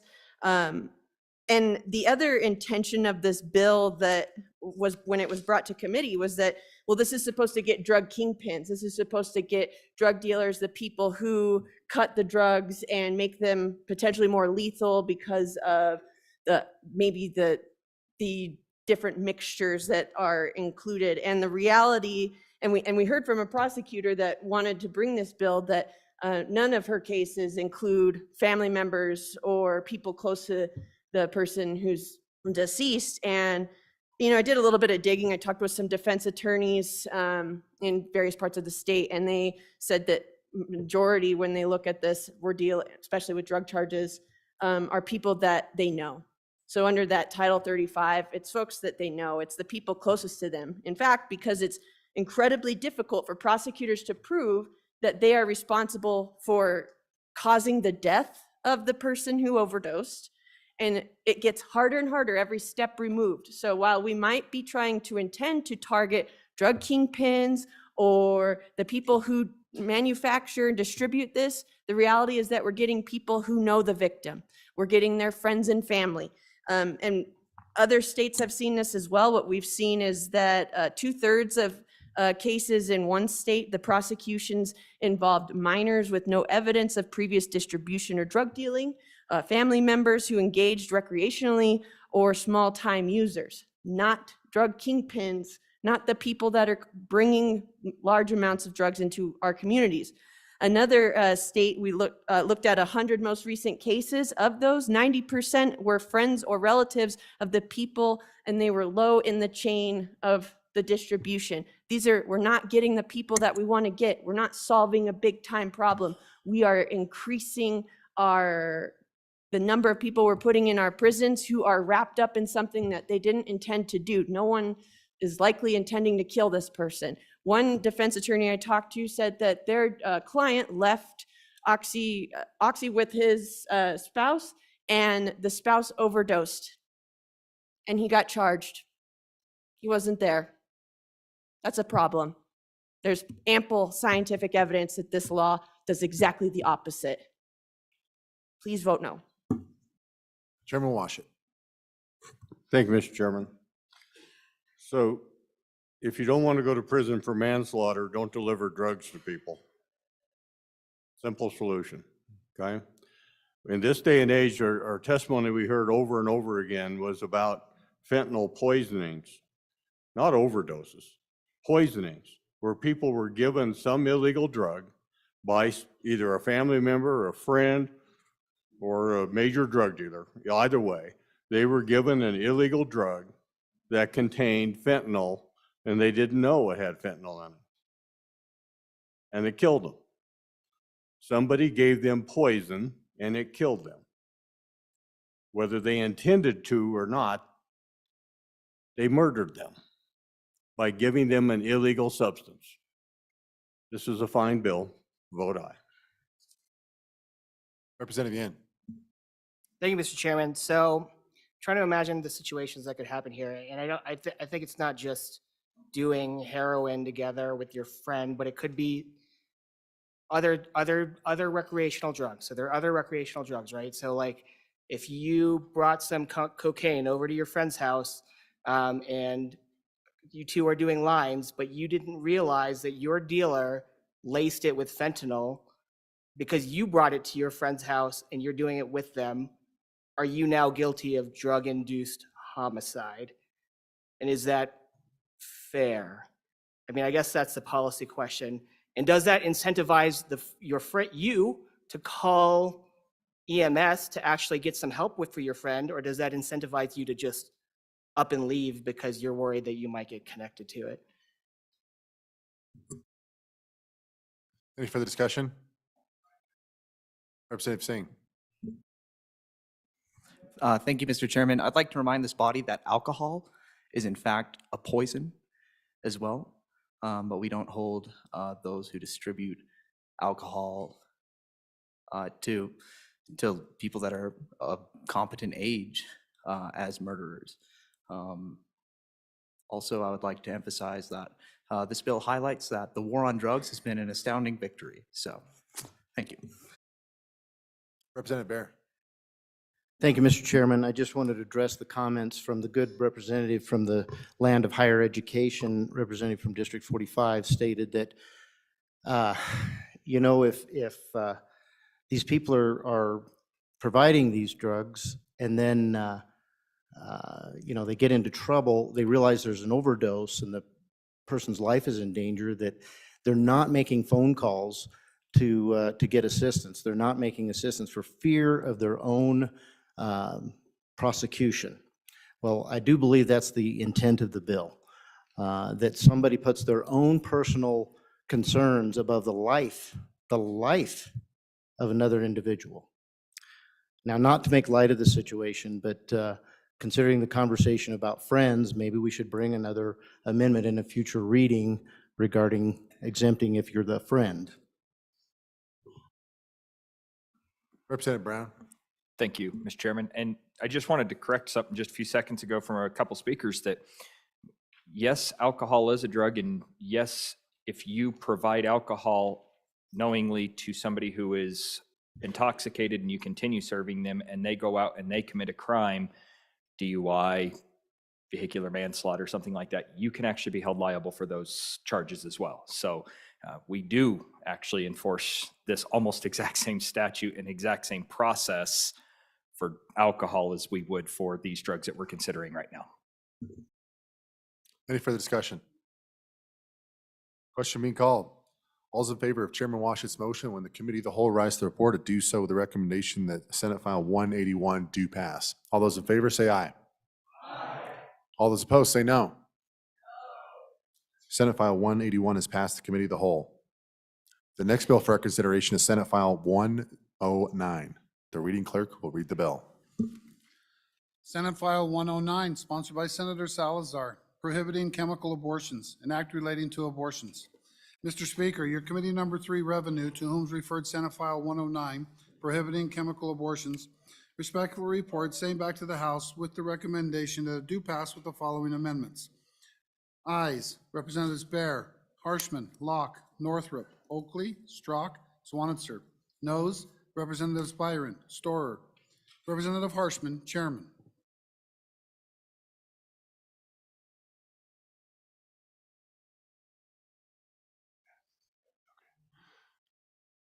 What is your pleasure, Vice Chair Oakley?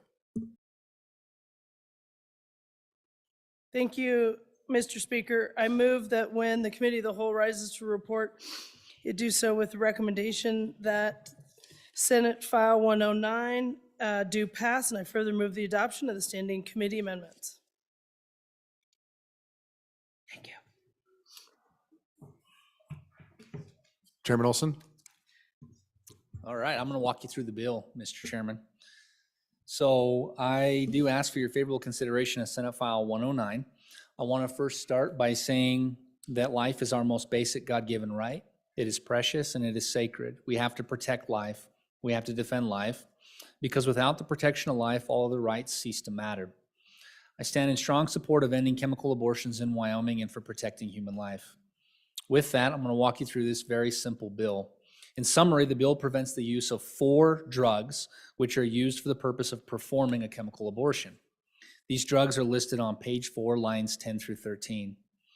Page 2 of the bill over to page 3 provides a list of exceptions to the prohibitions on chemical abortions. So some of these drugs may have other purposes, which no doubt is the purpose of the Standing Committee Amendment and possibly some discussion that you'll hear today.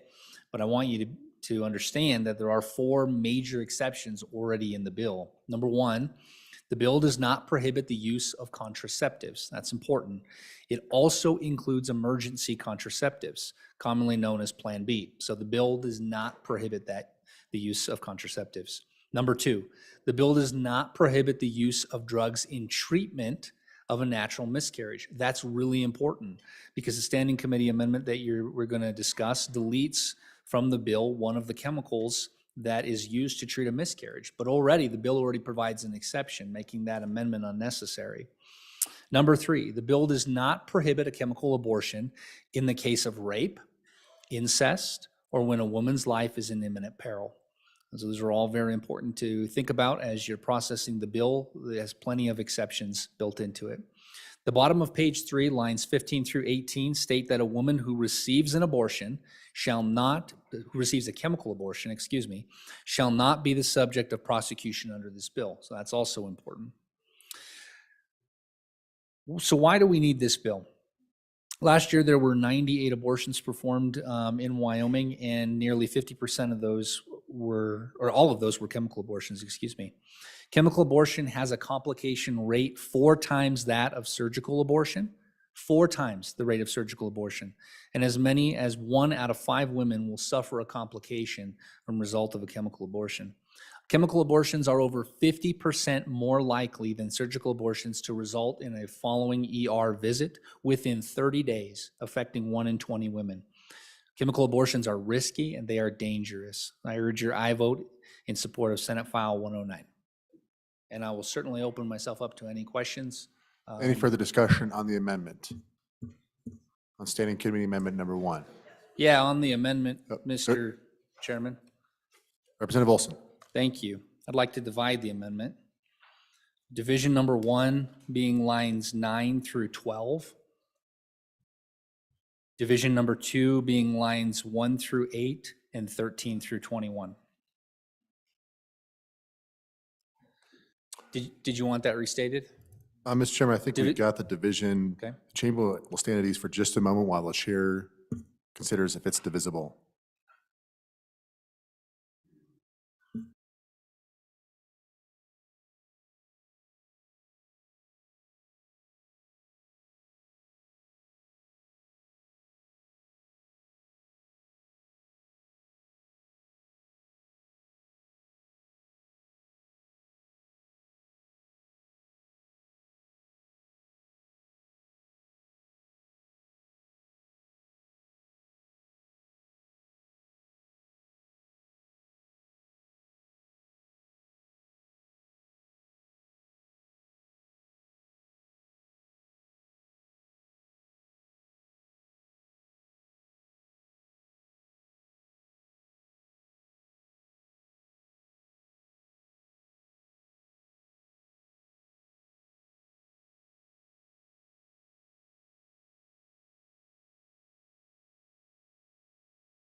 Thank you, members. The chair rules that that is divisible. Chairman Olson, would you like to start with Division 1? I sure would, Mr. Chairman. And just, members, real quick, just for our edification, Division 1 is lines 9 through 12. And Division 2 is lines 1 through 8 and 13 through 21. Again, the chair has ruled that that is divisible. Chairman Olson, would you like to start with Division 1 or Yes, Division 2? thank you, Mr. Chairman. I'll start with Division 1. Division 1 is a good amendment. So if you remember, just a few minutes ago while I was presenting the bill to you, I talked about how it's important that it has certain exceptions. 1, contraceptive and emergency contraceptives.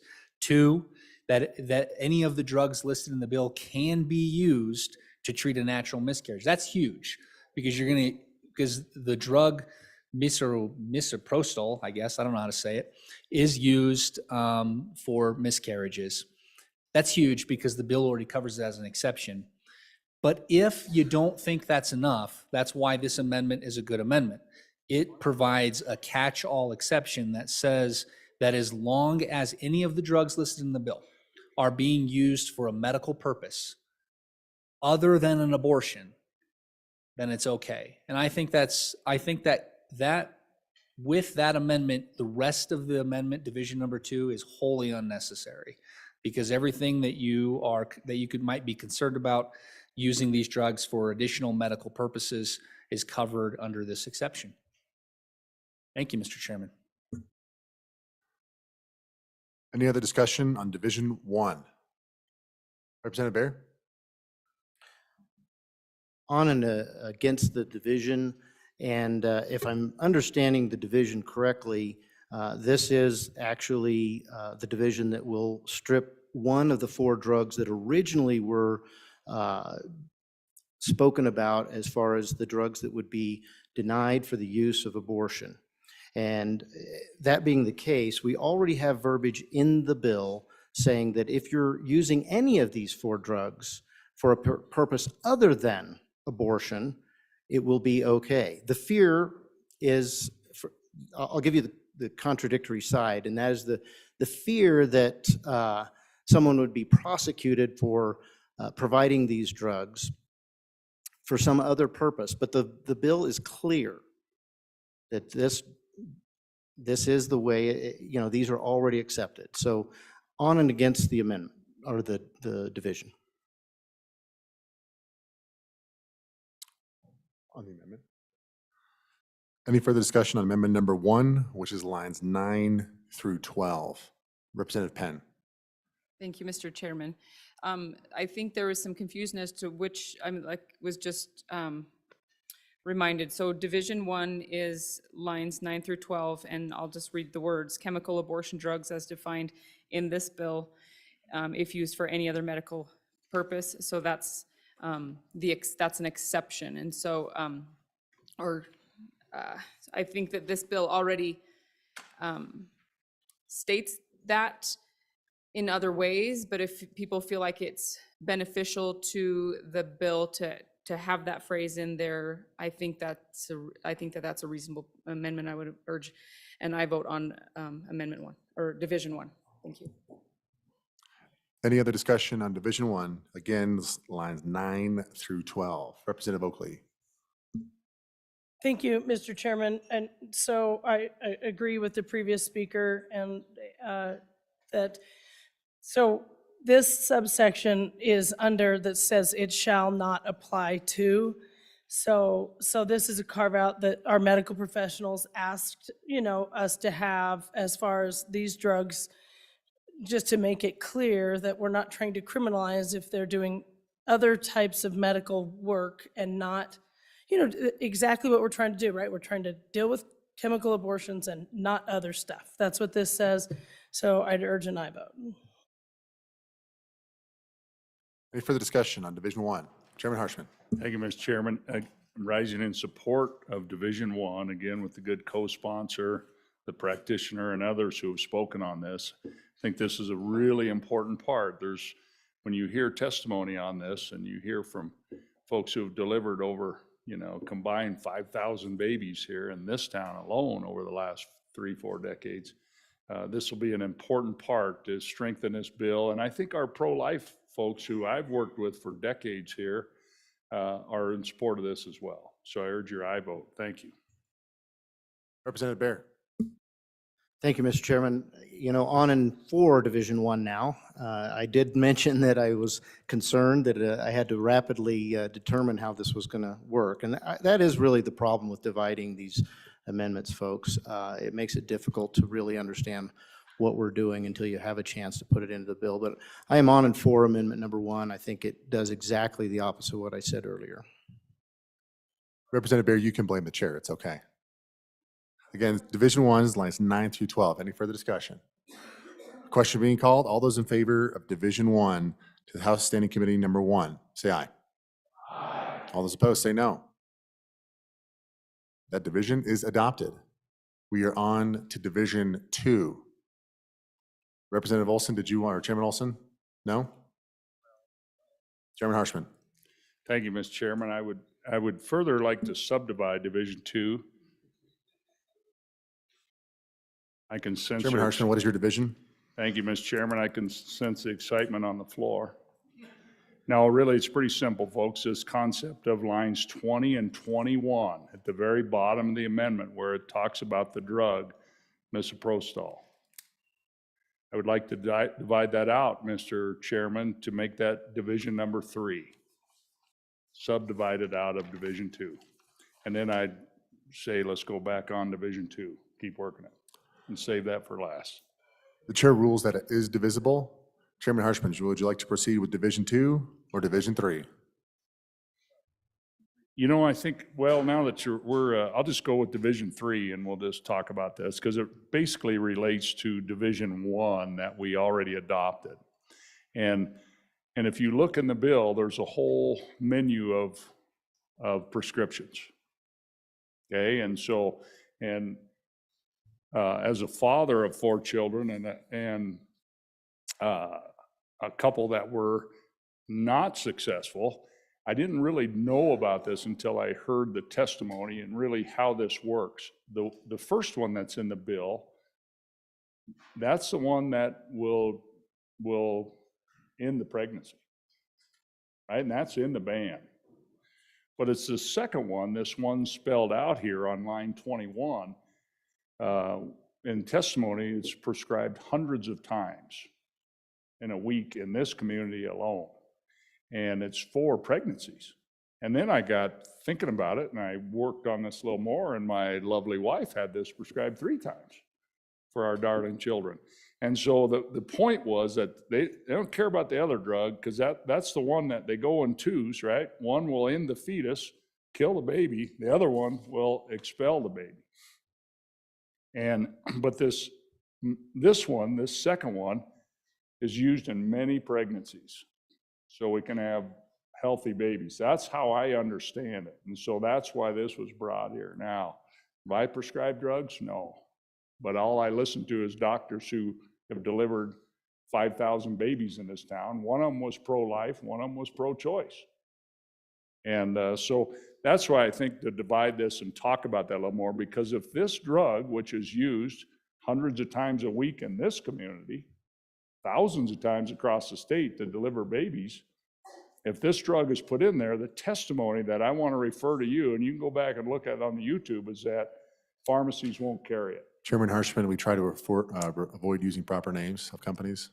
Did I use proper name? I apologize. Yes, you did. Oh, I used I got it. Point of Okay, order. So, Mr. Chairman, Representative Rachel Rodriguez-Williams, please state your point. Has the division number 3 been approved by the chairman to continue debate? yeah, Yes. yeah. Thank you, Mr. Chairman. Chairman Harshman. Thank you, Mr. Chairman. I appreciate that. And so that's it. I just want to basically what we heard in committee, our committee, and that's why this amendment was brought. And again, the pro-life people that are natives of this state, born and raised here, been here working this issue for decades, I think are fine with this. Amendment 3. And so that's why I wanted to divide it and talk some more. Thank you, Mr. Chairman. Members, any further discussion on Division 3, which again is lines 20 through 21 of the amendment? Any further discussion? Representative Penn. Thank you, Mr. Chairman. So to confirm, we're currently on Division 3, is that right? Correct. That is Okay. Division 3, which is lines 20 and 21 of the amendment. Yes, okay. 20 and 21. All right, thank you. So on the amendment, I would be strongly opposed to this division for the purpose of, there is some misinformation on what this drug misoprostol does. So in the bill, there are 4 drugs listed. There's actually only 2 drugs that we're talking about, misoprostol being one of those 2 drugs. The reason that this drug needs to be listed in the bill, especially given the fact that we just adopted the last amendment, this drug needs to be in the bill because it can't, while oftentimes it is used in combination with the other listed, this drug can also be used alone to abort a pregnancy. So there is a database that's highly regarded among healthcare practitioners that I can't say the name of, but in there they state that this drug, so the governing boards over many of our medical societies agree that this drug can be used as a standalone to abort a pregnancy. So just because it's often used in combination with does not mean that it can't be used by itself. This drug is dangerous. It comes with black box warnings, which to a prescriber is a big deal. It says pay attention and make sure that when you're prescribing this medication that you're doing so safely. It needs to be in the bill, because if we don't have this bill or this drug in the bill, then there are serious loopholes to people being able to still provide abortions. Also, given a safety factor here, it needs to be in the bill. We've already said that this can't be used for any other, or it can be used for other purposes, which it's often used for other purposes, but it should not be used or allowed for treatment of chemical abortions. Thank you. Any other discussion on Division 3? Again, members, that's lines 20 through 21 of the amendment. Any further discussion? Representative Bear. Thank you, Mr. Chairman, and thank you for continuing to clarify what Division 3 is. On and against Division 3, folks, this is what I was beginning to speak to earlier when I got a signal that maybe I had a misinterpretation of the previous division. So I want to make it clear that there's already rumblings of this particular drug will be used for the purposes of abortions if we leave it as an exempted drug. So the opportunity is in our hands, folks. We can eliminate that by keeping the bill the way it was originally written. It was written that way on purpose because this drug, as the good medical professional just spoke about, this drug can be used in and of itself. It's not normally used that way, but it can be used in and of itself to perform an abortion. So I urge a no vote on Division 3. Any further discussion on the division? Again, members, this is Division 3, lines 20 through 21. Any further discussion? Representative Pendergraft. Thank you, Mr. Chairman. I looked up pregnancy warnings on this particular drug, and it does say this drug may endanger pregnancy by producing uterine contractions, bleeding, and expulsion of the products of conception. Patients of childbearing potential should be appraised of the potential harm to the fetus. Pregnancy should be excluded prior to initiation, and it does go on. So on and against. Any further discussion on Division 3? Again, that's lines 20 through 21 of the amendment. Representative Rachel Rodriguez-Williams. Thank you, Mr. Chairman. On and opposed to Division 3. So deleting misoprostol from the provisions means that women are going to have a more traumatic chemical abortion experience. The standard of care in the U.S., as a good representative from House District 33 mentioned, is using both drugs. The first one starves a baby, the second one induces labor. Using simply the second drug will result in more babies who are not starved before the first drug eventually induces labor and results in the need for more surgeries in our state. On and opposed to the Division 3, and I call for the ayes and noes.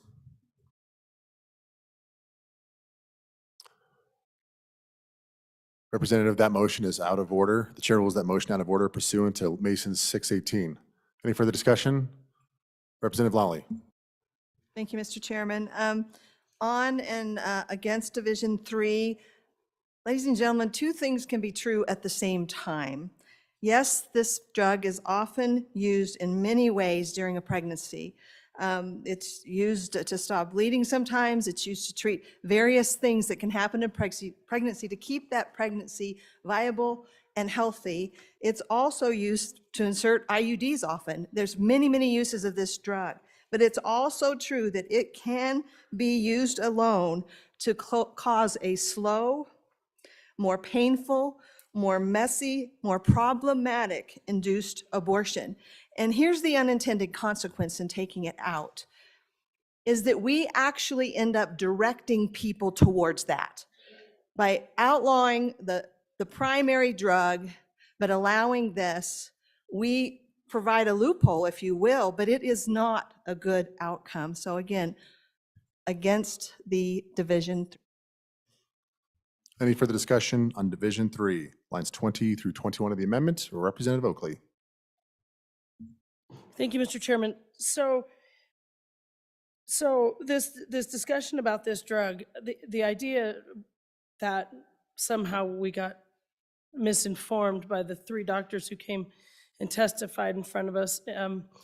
One, again, being a very pro-life doctor, but said, and as we've heard, this misoprostol specifically is used in so many different ways that they said, just please don't include it in this group. But what I'm just failing to understand is the language of the bill still completely prohibits chemical abortions in Wyoming.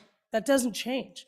The fact that we actually respect and listen to our doctors that are in the practice of OBGYN who said, please don't include this, in no way changes the intent of the bill, the words, the language of the bill that says it is prohibited. This is just respecting the practitioners who actually do this, which again, we heard over 5,000 babies in Wyoming from 2 of them alone. So this is a request from our doctors who are on the ground delivering babies, and they said, please don't include this. I think they're the practitioners. I think we respect their request. Representative Storer. Thank you, Mr. Chairman. In committee, we heard significant testimony that assumes life begins at conception. And I know for many in this body, that is also your beliefs. But we heard no testimony that provided any scientific basis, any evidence that that is the case. And so I really do think we need to step back and remember that we are talking about lives here, including the lives of women. We did hear from many doctors that what happens in the real world is different than sometimes we hope happens as a basis of the laws we make here. And even without a current ban on abortion, they are experiencing difficulties accessing these drugs. So on and for the amendment, please let our doctors take care of the women in this state and vote yes on the amendment. Thank you. Any further discussion on the Division 3, lines 20 through 21 of the amendment? Chairman Zwanitzer. Thank you. Strongly in favor of Division 3, similar to what the good attorney from the Basin just said. If you look at the language, because we have to come back to words matter in this statute, you are defining a medication as a chemical abortion drug. So you look up this medication, it has a variety of uses. Every website I just found, its #1 use is for ulcers. But by listing it as this new statute, a chemical abortion drug, You are putting its usage of pharmacists carrying it, of people prescribing it. All of a sudden, we are designating what this drug is being used for in our statutes, which is a bad idea because it has a multitude of uses. So when you look at the wording, you should take it out of that definition because we're creating a new definition. I hope that makes sense. I might not have explained it correctly, but if we're adding a new definition in the statute and we're legitimately saying in Wyoming law, this drug is a chemical abortion drug, no one's going to carry it because those are outlawed, even though it has a variety of other uses. So not putting it in that statutory citation is really important. It might need to be in its own separate category, again, saying that if it's used for other purposes, it can be in or out on this one drug, but we are classifying in statute against what our federal regulations say it's used for. It uses a multitude of uses. That's the danger in putting it in the wording and why it's better to take it out of the wording of that definition. Because there's a lot of other drugs that could be used to cause abortions, right? They're not primarily at all used for that, but you can do some weird things with pharmacology. We're not going to put them all in. So it's best to take this one out of that definition where the other drugs in that section specifically are used for that purpose. Vice Chair Larson. Thank you. And for those of you who, which is everybody, who is much wiser than I on this subject, what I'm struggling in could use some clarification. So we adopted, so in the bill, we have this drug listed as one of those that cause chemical abortions, but yet we adopt an amendment that we says, except if they're used in another way. So we could take this drug as it's sitting there, and then we could come back up and say, except it's a chemical abortion drug, except if it's used in another way. And we do that to the good Chairman, Labor and Health. We do that in a variety of ways throughout our statutes. So we've got it there. And so then the argument that I'm hearing is that the problem we're hearing is that it wouldn't be carried by pharmacists. But if the drug is being used for something medically, it probably would not be something you would go down to the local pharmacy and get. It would be something carried in the pharmacy at the hospital or the clinic or wherever, whatever procedure is being done. So I'm just trying to I'm asking for help here. Is that a valid concern that the local pharmacist wouldn't have it, whereas your hospital or wherever this other procedure that is acceptable is being performed would carry it? So clarification on how all of that works would help me as I try to work my way through this. Thank you, Mr. Chairman. Any further discussion on Division 3, which is lines 20 through 21 of the amendment? Representative Ward.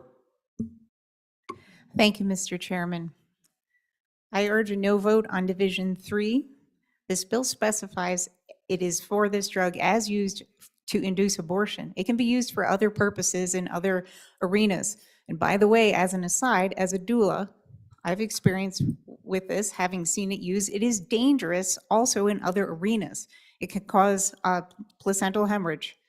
So it's not a wonder drug, but on and against this Division 3. Any other discussion on Division 3? Representative Provenza.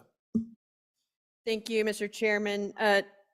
The good representative from House District 27 made an important point, which was that this is going to make abortions and these procedures even more hurtful in terms of more painful for these women. And I think that's an important point because I think at the crux of this amendment and of the bill itself, these abortions are still going to happen. They're either going to go out of state or they're going to use even more painful ways to get abortion done. We know that from the past. We're not banning all chemical abortions with this bill or taking out this portion of the bill. We're banning safe and legal abortions. Thank you. Any further discussion on Division 3? Representative Harrelson. Thank you, Mr. Chairman. So the prior division that we passed, Division 1, stated very clearly that these individual drugs, when they're used, can legally these drugs can legally be used for other things. So we're not, in essence, when we put this in, what we're stating is that this can be used for a chemical abortion, but in the case, the doctor can prescribe it for another use. So this is very much because of the first section being adopted. We're safe. We need a vote vote this down. We want to put this back in. It's still going to be used by doctors when they need to use it for whatever reason it is. I think this is definitely, I don't believe that, I believe that we can definitely vote the third breakdown, and we're going to continue to create what we're trying to create. Any further discussion on Division 3? Representative Ottman. Thank you. What I would like to say is on and against this, as the good bringer stated, this bill doesn't prevent these drugs for use other than to cause an abortion. The amendment is redundant at best, and it guts the bill. There's no need for this because it doesn't eliminate the opportunity for it to be used for good or when a doctor sees fit. It only stands there to go against the bill. So I would vote no on this. Division 3, thank you. Any further discussion on Division 3? Chairman Olson. Thank you, Mr. Chairman. On and against this division, and this is the reason why I took the last division first, because I think that you needed to see that with the adoption of the last amendment, you don't need to adopt this amendment. And I know there's been some discussion about testimony, expert testimony that was given to the committee, and I was there as the co-sponsor of the bill who presented it to the committee. And what I would ask you to do is there's a large part of that testimony that you have to dismiss at this point, because the committee had a bill that did not have the previous amendment that you just adopted in it. So there was no testimony about, well, there's this provision in the bill that says that you can use any of the drugs listed in the bill for any other medical purpose. So there was no expert testimony on that exact provision because it didn't exist in the bill until just now when you put it into the bill. I think that the testimony would be significantly different. And if it's not significantly different, then it's probably dishonest, because all of the testimony that I heard was a deep and grave concern that some of these drugs, like misoprostol, needed to be used for other medical purposes. And you just allowed that with the previous amendment. So you don't need this amendment. I think the construction of the bill really matters. It says on page 2, no person shall, and then there's a list of operative language, manufacture, distribute, prescribe, dispense, sell, transfer, or use any, quote, chemical abortion drug. And then later in the bill defines what a chemical abortion drug is. If you remove it from the list, you're going to allow it for chemical abortions and for other medical purposes when you don't need to do that, because the bill already says, hey, if you use any of the listed drugs for a medical purpose other than a chemical abortion, then it's okay. So on and against this amendment. Any further discussion on Division 3? Representative Penn. Thank you, Mr. Chairman. So I would just echo what the good chairman from District 11 just said about that, and regarding the testimony that was given in committee by other medical personnel. They gave instances specifically saying, well, if I have a woman who has had a miscarriage and is suffering from a great deal of bleeding, and I have her in my labor and delivery unit, they were concerned that the pharmacist wouldn't give them misoprostol. As was just said, the amendment that has been adopted clarifies that. I think that the bill already did that, but it's now even further clarified. Also, to answer some questions that were brought about the process of a pharmacist filling it and knowing what it's for and those types of things. So typically when a prescription is given, sent to the pharmacy, it has a diagnosis attached to it. It doesn't have to, but usually it does, especially if insurance is involved. So an insurance company, they don't want to pay for a drug if they don't know what it's being used for, because that, depending on the diagnosis, that qualifies them. They may pay for it or they may not pay for it. And so typically if I were to prescribe misoprostol for a woman who, say, had gastritis, so it's also used for ulcers and heartburn, I would put a diagnosis code of gastritis. The pharmacist would get this prescription. They would see that I prescribed misoprostol. They would say, oh, look, this is for gastritis. They would fill that. Also, for if a woman had had a miscarriage and is having bleeding issues and this medication is prescribed, then the diagnosis for that would be what we, incomplete abortion is what that called, meaning there are retained products of conception that are preventing the woman's uterus from contracting down and stopping the bleeding completely. And so that diagnosis would accompany it. This bill would still allow for that to happen. What we're saying here simply is that we cannot induce an abortion with the use of this medication. If this medication is not included in this bill, there will be a loophole for these induced medical abortions to continue. And so I would again, urge a strong no vote on this division. Thank you. Representative Henderson. Thank you, Mr. Chairman. So if you listen closely to the rationale presented by the good chairman about we don't need this, I think you have to think twice about the context and the plain language of the bill as it remains. And so I urge a yes vote on this amendment.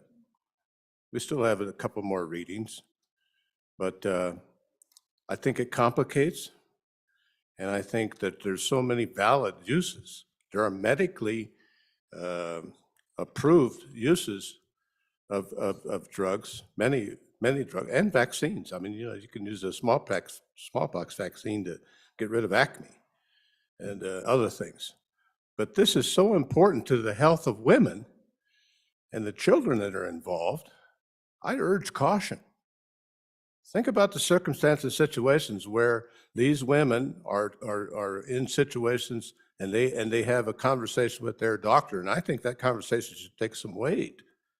And be very careful about what we put in statute that may be an unintended consequence of being the wrong thing in statute for what we think are the right reasons now, but they don't really hold true in all those situations where people's lives are involved, particularly the women and the baby. So I'd urge a yes vote. Thank you. Question being called. All those. Chairman Harshman. Okay, thank you, Mr. Chairman. Appreciate the opportunity to wrap this up. You know, if you look at the amendment, it really should probably be divided 5 times. There's really 5 issues on this, and particularly when you get into the first part of number 2. And I don't know, how long we're going to be here on this deal. Maybe we can clean some of this up. But if you go to the language of the bill on page 2, paragraph A, this bans chemical abortion in Wyoming. And I love it when our good attorneys are not agreeing with each other, right? And some are nodding their heads and some of them aren't. But this bans abortion chemical abortion in Wyoming, and it has a couple exemptions for rape, incest, and the life of the mother. You're going to see on another part of this about this. We've gone back and forth a little bit. We'll talk about that on Division 2, but this Division 3, just to bring this home, we are going to ban chemical abortions in Wyoming. It's going to pass this House. And all I'm bringing to you is the testimony from 2 doctors. One was staunchly pro-life, one was pro-choice. They both delivered about 2,500 babies in the capital city and have done more of this than probably anybody in the entire state, right? And the point is on this drug, that it is not used for chemical abortion. It is used for a lot of, first of all, safe delivery when a mother's having problems, to open the uterus, and then other diagnosis, what you've heard about. And then the testimony to us was, the doctors were nervous because if this drug is listed, the pharmacies are not going to carry it. And then how do you prescribe it when it's not in your community and you have a mother that needs it to deliver a baby safely? Now, I think if you go back to paragraph A of this bill, the more I keep reading it, that needs cleaned up. And I think that now I see attorneys nodding their heads yes, but it should say chemical abortions are banned in this state, period. That's the way it should read. You have to read that a little bit to get that out of it. Go ahead and read paragraph A, 2 through 6 multiple times. It does not really flat say chemical abortions are illegal in this state. Bam. And I think we ought to all get together and think about that and make sure we say exactly what we want in here. And I support the bill, don't get me wrong, but I think that's part of our process is as it goes from down there, we improve it. We try to improve the bill. So that's where I'm at. And I think, you know, we vote for Division 2 here after this, support that. But again, just know there's about 4 more concepts in Division 2. That's the problem with standing committee amendments in total, not the problem, but that's the complexity of it because they come in as one amendment, even though it has like 6 different ideas and issues. So anyway, that just to bring the testimony onto the floor, that was a concern of the physicians. And that's why I'm supporting this section as well as section 1. The rest of it, you know, it can go away. That's fine. That standing committee amendment can go away. But so on in support of that Division 3. Thank you, Mr. Chairman. Question being called. All those in favor of Division 3 to Standing Committee Amendment number 1, please say aye. All those opposed say no. No. Division 3 to Standing Committee Amendment number 1 has failed. We are on Division 2. Chairman Olson.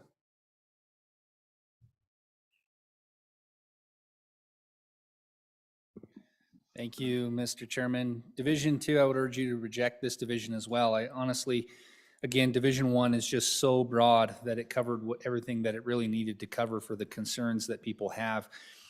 The language in Division 2, manufacture, that's really important because remember that the bill has an exception that it doesn't hold, that it holds mom harmless. The goal is not to penalize mom, but the goal is to prohibit doctors from performing the abortion, but it's also to prohibit manufacturers from producing and distributing this drug in Wyoming.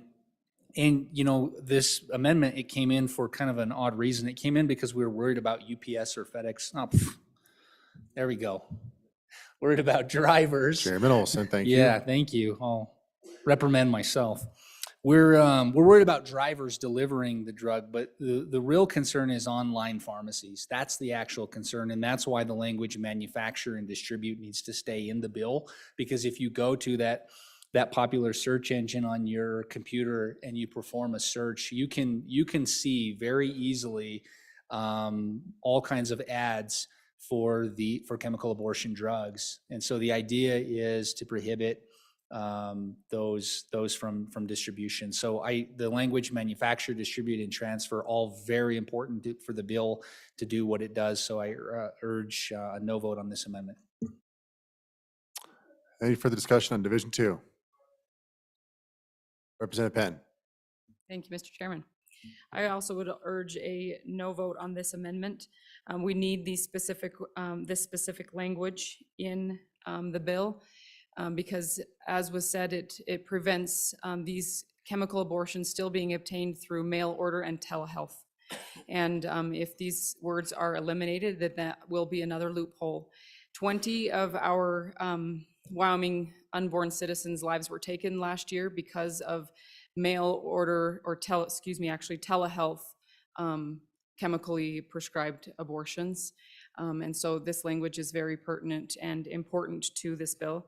And I would urge a no vote on the division. Thank you. Any further discussion on Division 2? Representative Stith. Mr. Chairman, thank you. I just got a question on this manufacturer. So let's take a dual-use drug like misoprostol. If you leave the word manufacture in the bill, then you're saying that you can't manufacture it for the purpose of having a chemical abortion, which we'd all sort of agree on that. But the manufacturer, when they're manufacturing drugs, they don't, I mean, they're just trying to sell drugs, right? And so they may be, is what we really care about would this actually outlaw the manufacturer or not, is my question. Because it seems like every manufacturer would just say, I'm not manufacturing it for this purpose, I'm manufacturing it for a good purpose. So does the word manufacturer even do anything for you here? I mean, does it even work? I mean, what's the effect? Let's imagine that we defeat the amendment, so manufacturer stays in. Does it make any difference, is my question. And whoever wants to speak to that, let me know, thanks. Representative Oakley. Thank you, Mr. Chairman. So I really appreciate this discussion and with what the last speaker said, and at the end of the last division, what our chairman said. The idea behind this was keeping it tight and to the intent. When you start just having every verb, this list of verbs, manufacturing, distributing, transferring, we did talk about drivers, we did talk about, and that it's this, sort of this like a lot of verbs that necessarily aren't trying to get what we're outlawing here.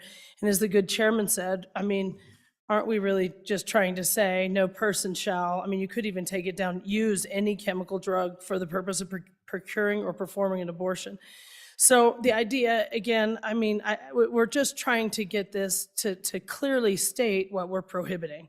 I don't know that manufacture was at all, for example, something that we heard testimony about, that's something. And then in addition to that, if you look at the amendment sheet, like, so that line 14, we also took out or other person, because then you are talking about drivers, right? If you can't distribute and it includes any other person. So we tightened that up because it says doctor and then or physician assistant or nurse practitioner. So the idea here was to prohibit these from doctors or in a healthcare setting. And the way it was with any person and manufacturing, and it just didn't seem tight enough.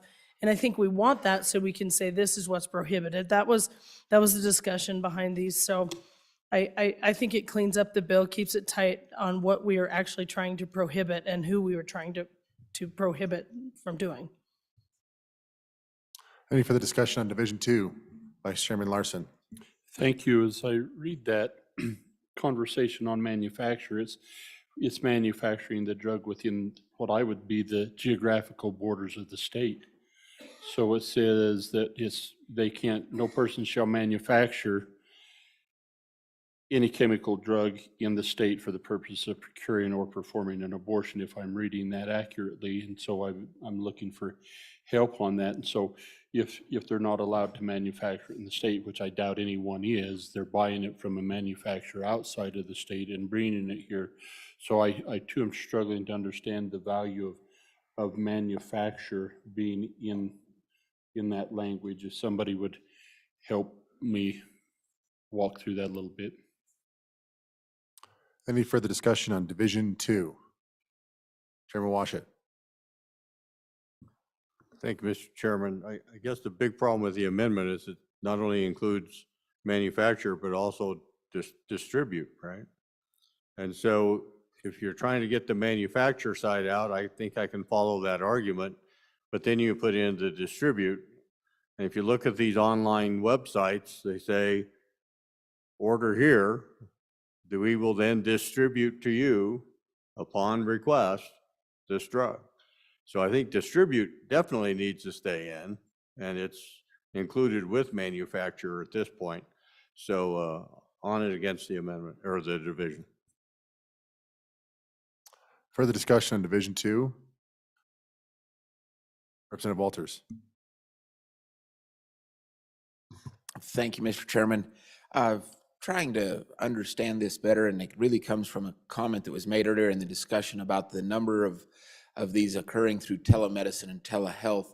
And so then it comes into the penalty section. If I were to look up on the interweb and figure out somebody that does this in another state, I believe they would be practicing medicine in that state, and I, the patient, have contacted them, and then, not that I would want to, but I chose to go through the procedure. If that doctor in another state sent it to me in Wyoming, and I took the drugs in Wyoming, and the activity occurred that we're discussing in this bill, now we're going to penalize them as a misdemeanor, $9,000, or in the amendment, now we're down to $750. How do we actually penalize an out-of-state doctor that is practicing medicine in their home state where it is apparently legal, but they provided it to someone in Wyoming through the mail? And so I guess I'm just trying to understand the function of how this would all work in that situation, not on or against, and maybe not even on this amendment. Maybe it goes back to the bill in its entirety, but it comes from that statement that was made earlier about the number of these occurring through telemedicine and telehealth.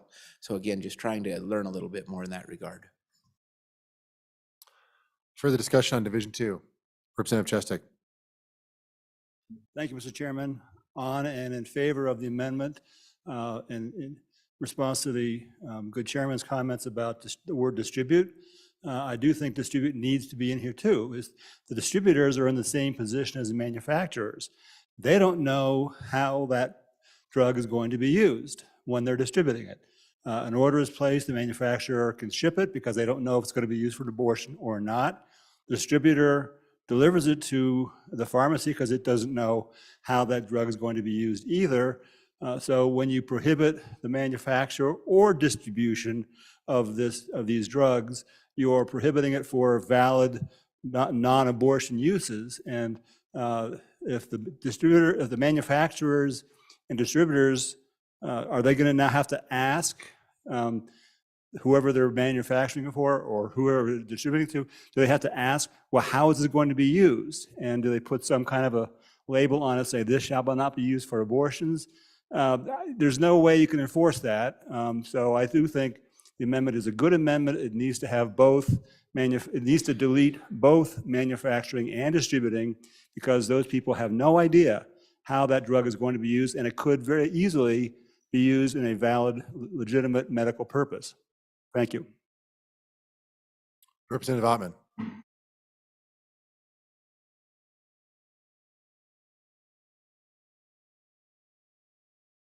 Thank you, Mr. Majority Whip.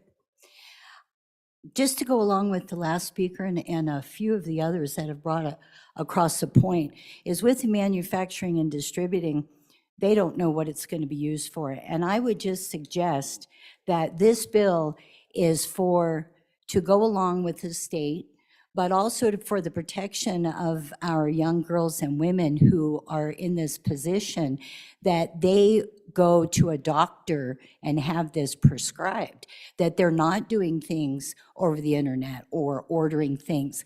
Because if they are, and just say they have this procedure in a bathtub, in a bed, on a couch, in a restaurant, when it takes effect, what in the world could happen?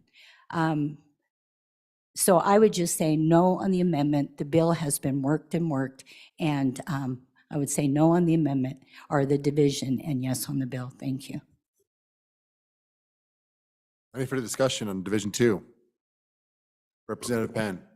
Thank you, Mr. Chairman. So to answer a couple questions that were brought up again, first regarding telehealth. So yes, telehealth occurs with practitioners who are outside of the state lines, but telehealth also occurs with Wyoming practitioners who are seeing Wyoming citizens who are sending those prescriptions to Wyoming pharmacies. And that's what we're attempting to target here. Also with regards to online pharmacies that may be out of state, we see all the time when other products, non-medical things, stuff for your lawn care, pesticides, those kinds of things can't be shipped to specific states. So why can that not also be the case for Wyoming?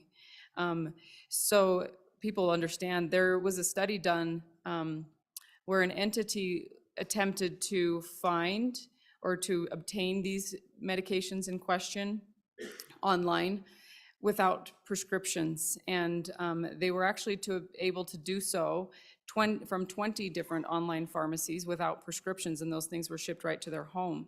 These medications are being used in situations where sex traffickers or boyfriends or husbands who are inconvenienced by these pregnancies are obtaining these medications, slipping them into drinks, and aborting fetuses. These are criminal cases throughout our country. There was one that stood out to me in 2017 because the individual who perpetrated this was a doctor, and he gave his pregnant girlfriend mifepristone in her tea, and it resulted in the termination of their child. And he ended up being prosecuted and served time in prison for fetal homicide. So these things are happening via telehealth, via online ordering, and the use of this language helps tighten things up. We don't want to have situations where say a receptionist or any person at a clinic that performs these kind of chemical abortion goes across state lines, obtains these medications, brings them back into the state and administers them to potential patients. Those are the types of situations that we're trying to clear up. Thank you. Any further discussion on Division 2? Representative Trujillo. Thank you, through you. Couple things. In another state where I used to live, we had what we call natural healers. And our natural healer implemented these jars with rubbing alcohol and marijuana. To me, she would be a manufacturer. She would do over 100 bottles a month.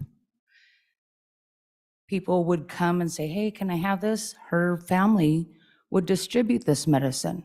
That's distributing. I have 2 meth houses in my district. They're manufacturing meth. Their friends are our distributors.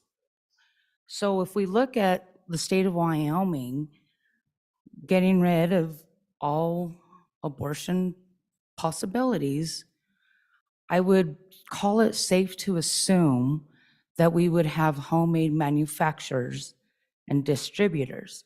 So this is kind of like preventative medicine. Thank you. Representative Banks.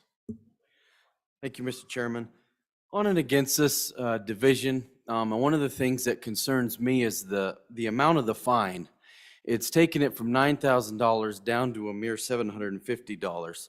And the intention of this bill is to deter these abortions from happening. If we want to save lives and we want to deter these things from happening, I would submit to you that $750 doesn't really get that done. And there was some argument, well, that matches what we currently have. That makes things match. Well, I would submit to you that is it more important to match other fines, or is it more important that we deter these abortions? And that's not a set number. We're not required to have that number be $750. I think instead of having a slap on the wrist, we keep the original language in the bill as $9,000 so that we have that act as a deterrent on and against this division. Any further discussion on Division 2? Representative Yin.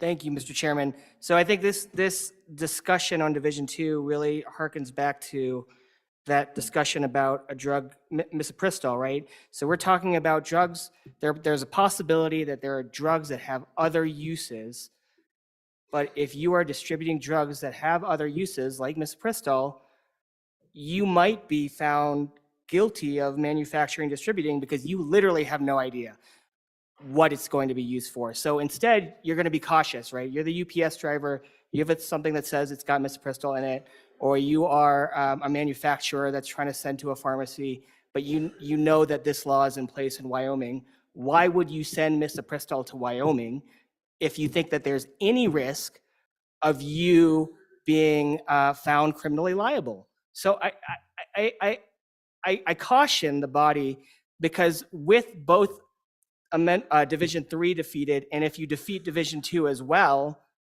misoprostol will dry up in the state of Wyoming.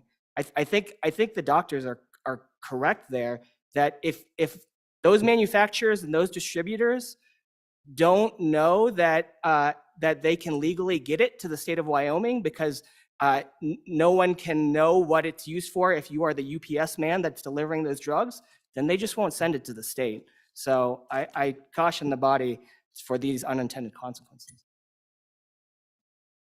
Any further discussion on Division 2? Chairman Harshman. Thank you, Mr. Chairman. Members, so we heard one member from the corner of the Bighorn Basin, not the heart of the Bighorn Basin, But the corner of the Bighorn Basin talk about the fine. I appreciate him doing that. That is really the Fifth Amendment on this. So we've spent a lot of time talking about one part, manufacture, distribute, and transfer. That's all part of Division 2. And then the big part nobody has talked about yet is on your amendment on lines 5 through 8. And that deletes a lot of language in the bill, and it's the self-harm part of the bill where, you know, a psychological or emotional of self-harm is not going to be an excuse to grant a chemical abortion. And I had questions about that. I wrote when I first read the bill, and I'm satisfied with keeping that in the bill. Okay, so I've gone back and forth, thought about this over the weekend as I read it and talked to people, and I think we're okay leaving that in the bill.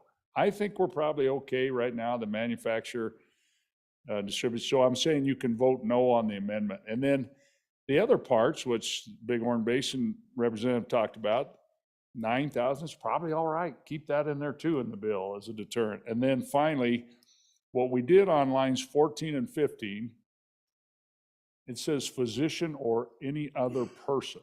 And we said, who in Wyoming is the any other person that can prescribe these drugs? Well, physician assistants or nurse practitioners. So that's why we included them in there, to make sure there wasn't a loophole. But I guess, Mr. Chairman, at this time, I would encourage us then to vote no on Division 2 and just keep all that stuff in the bill. We've passed Division 1, which I think is really important. I think all agreed on that. Vote no on this Division 2, and then I think there's 6 parts to this standing committee amendment. If you feel strongly about one of those 6, come back and bring a little tiny amendment on second reading. We can debate distributor. We can debate the self-harm piece, or we can debate the fine amount, or whether nurse practitioners should be in here. And but I do think I'd like us to all read that paragraph A a lot. I'd like us to read that a lot and just say, does this really say what we think it's, because these are written by national lawyers, right? This isn't LSO language. And that's fine, I get it. And I'm supportive of the bill, but does it really fit what we in Wyoming are trying to say? And then how does that work with putting a new definition of certain prescriptions? I don't know, but I think with 62 idea machines in here, I think we can figure it out and make the bill a little better and keep working on it. So I would encourage us, and this is kind of a weird spot as a standing committee chairman who brings this amendment, but a lot of times I don't win on all the votes on amendments. But I don't get up and smack down the standing committee amendment, right, that the committee has passed. So committee members who won these votes in committee, sorry, but I'm going to vote no on these divisions as well, and I encourage you to, and then we can get going on the smaller pieces of this bill. So thank you, Mr. Chairman. Question being called. All those in favor of standing committee of the Division 2 on standing committee amendment number 1, please say aye. All those opposed say no. Division 2 to standing committee amendment number 1 is not adopted. We are back on the bill, miraculously. Any further discussion? Question being called. All those in favor of Chairman Harshman's motion that when the committee of the whole rise to report it, do so the recommendation that Senate File 109 do pass. All those in favor say aye. Aye. All those opposed say no. Senate File 109 has passed the committee of the whole. Mr. Majority Floor Leader. Thank you, Mr. Chairman. I move the House stand in recess until 2 p.m.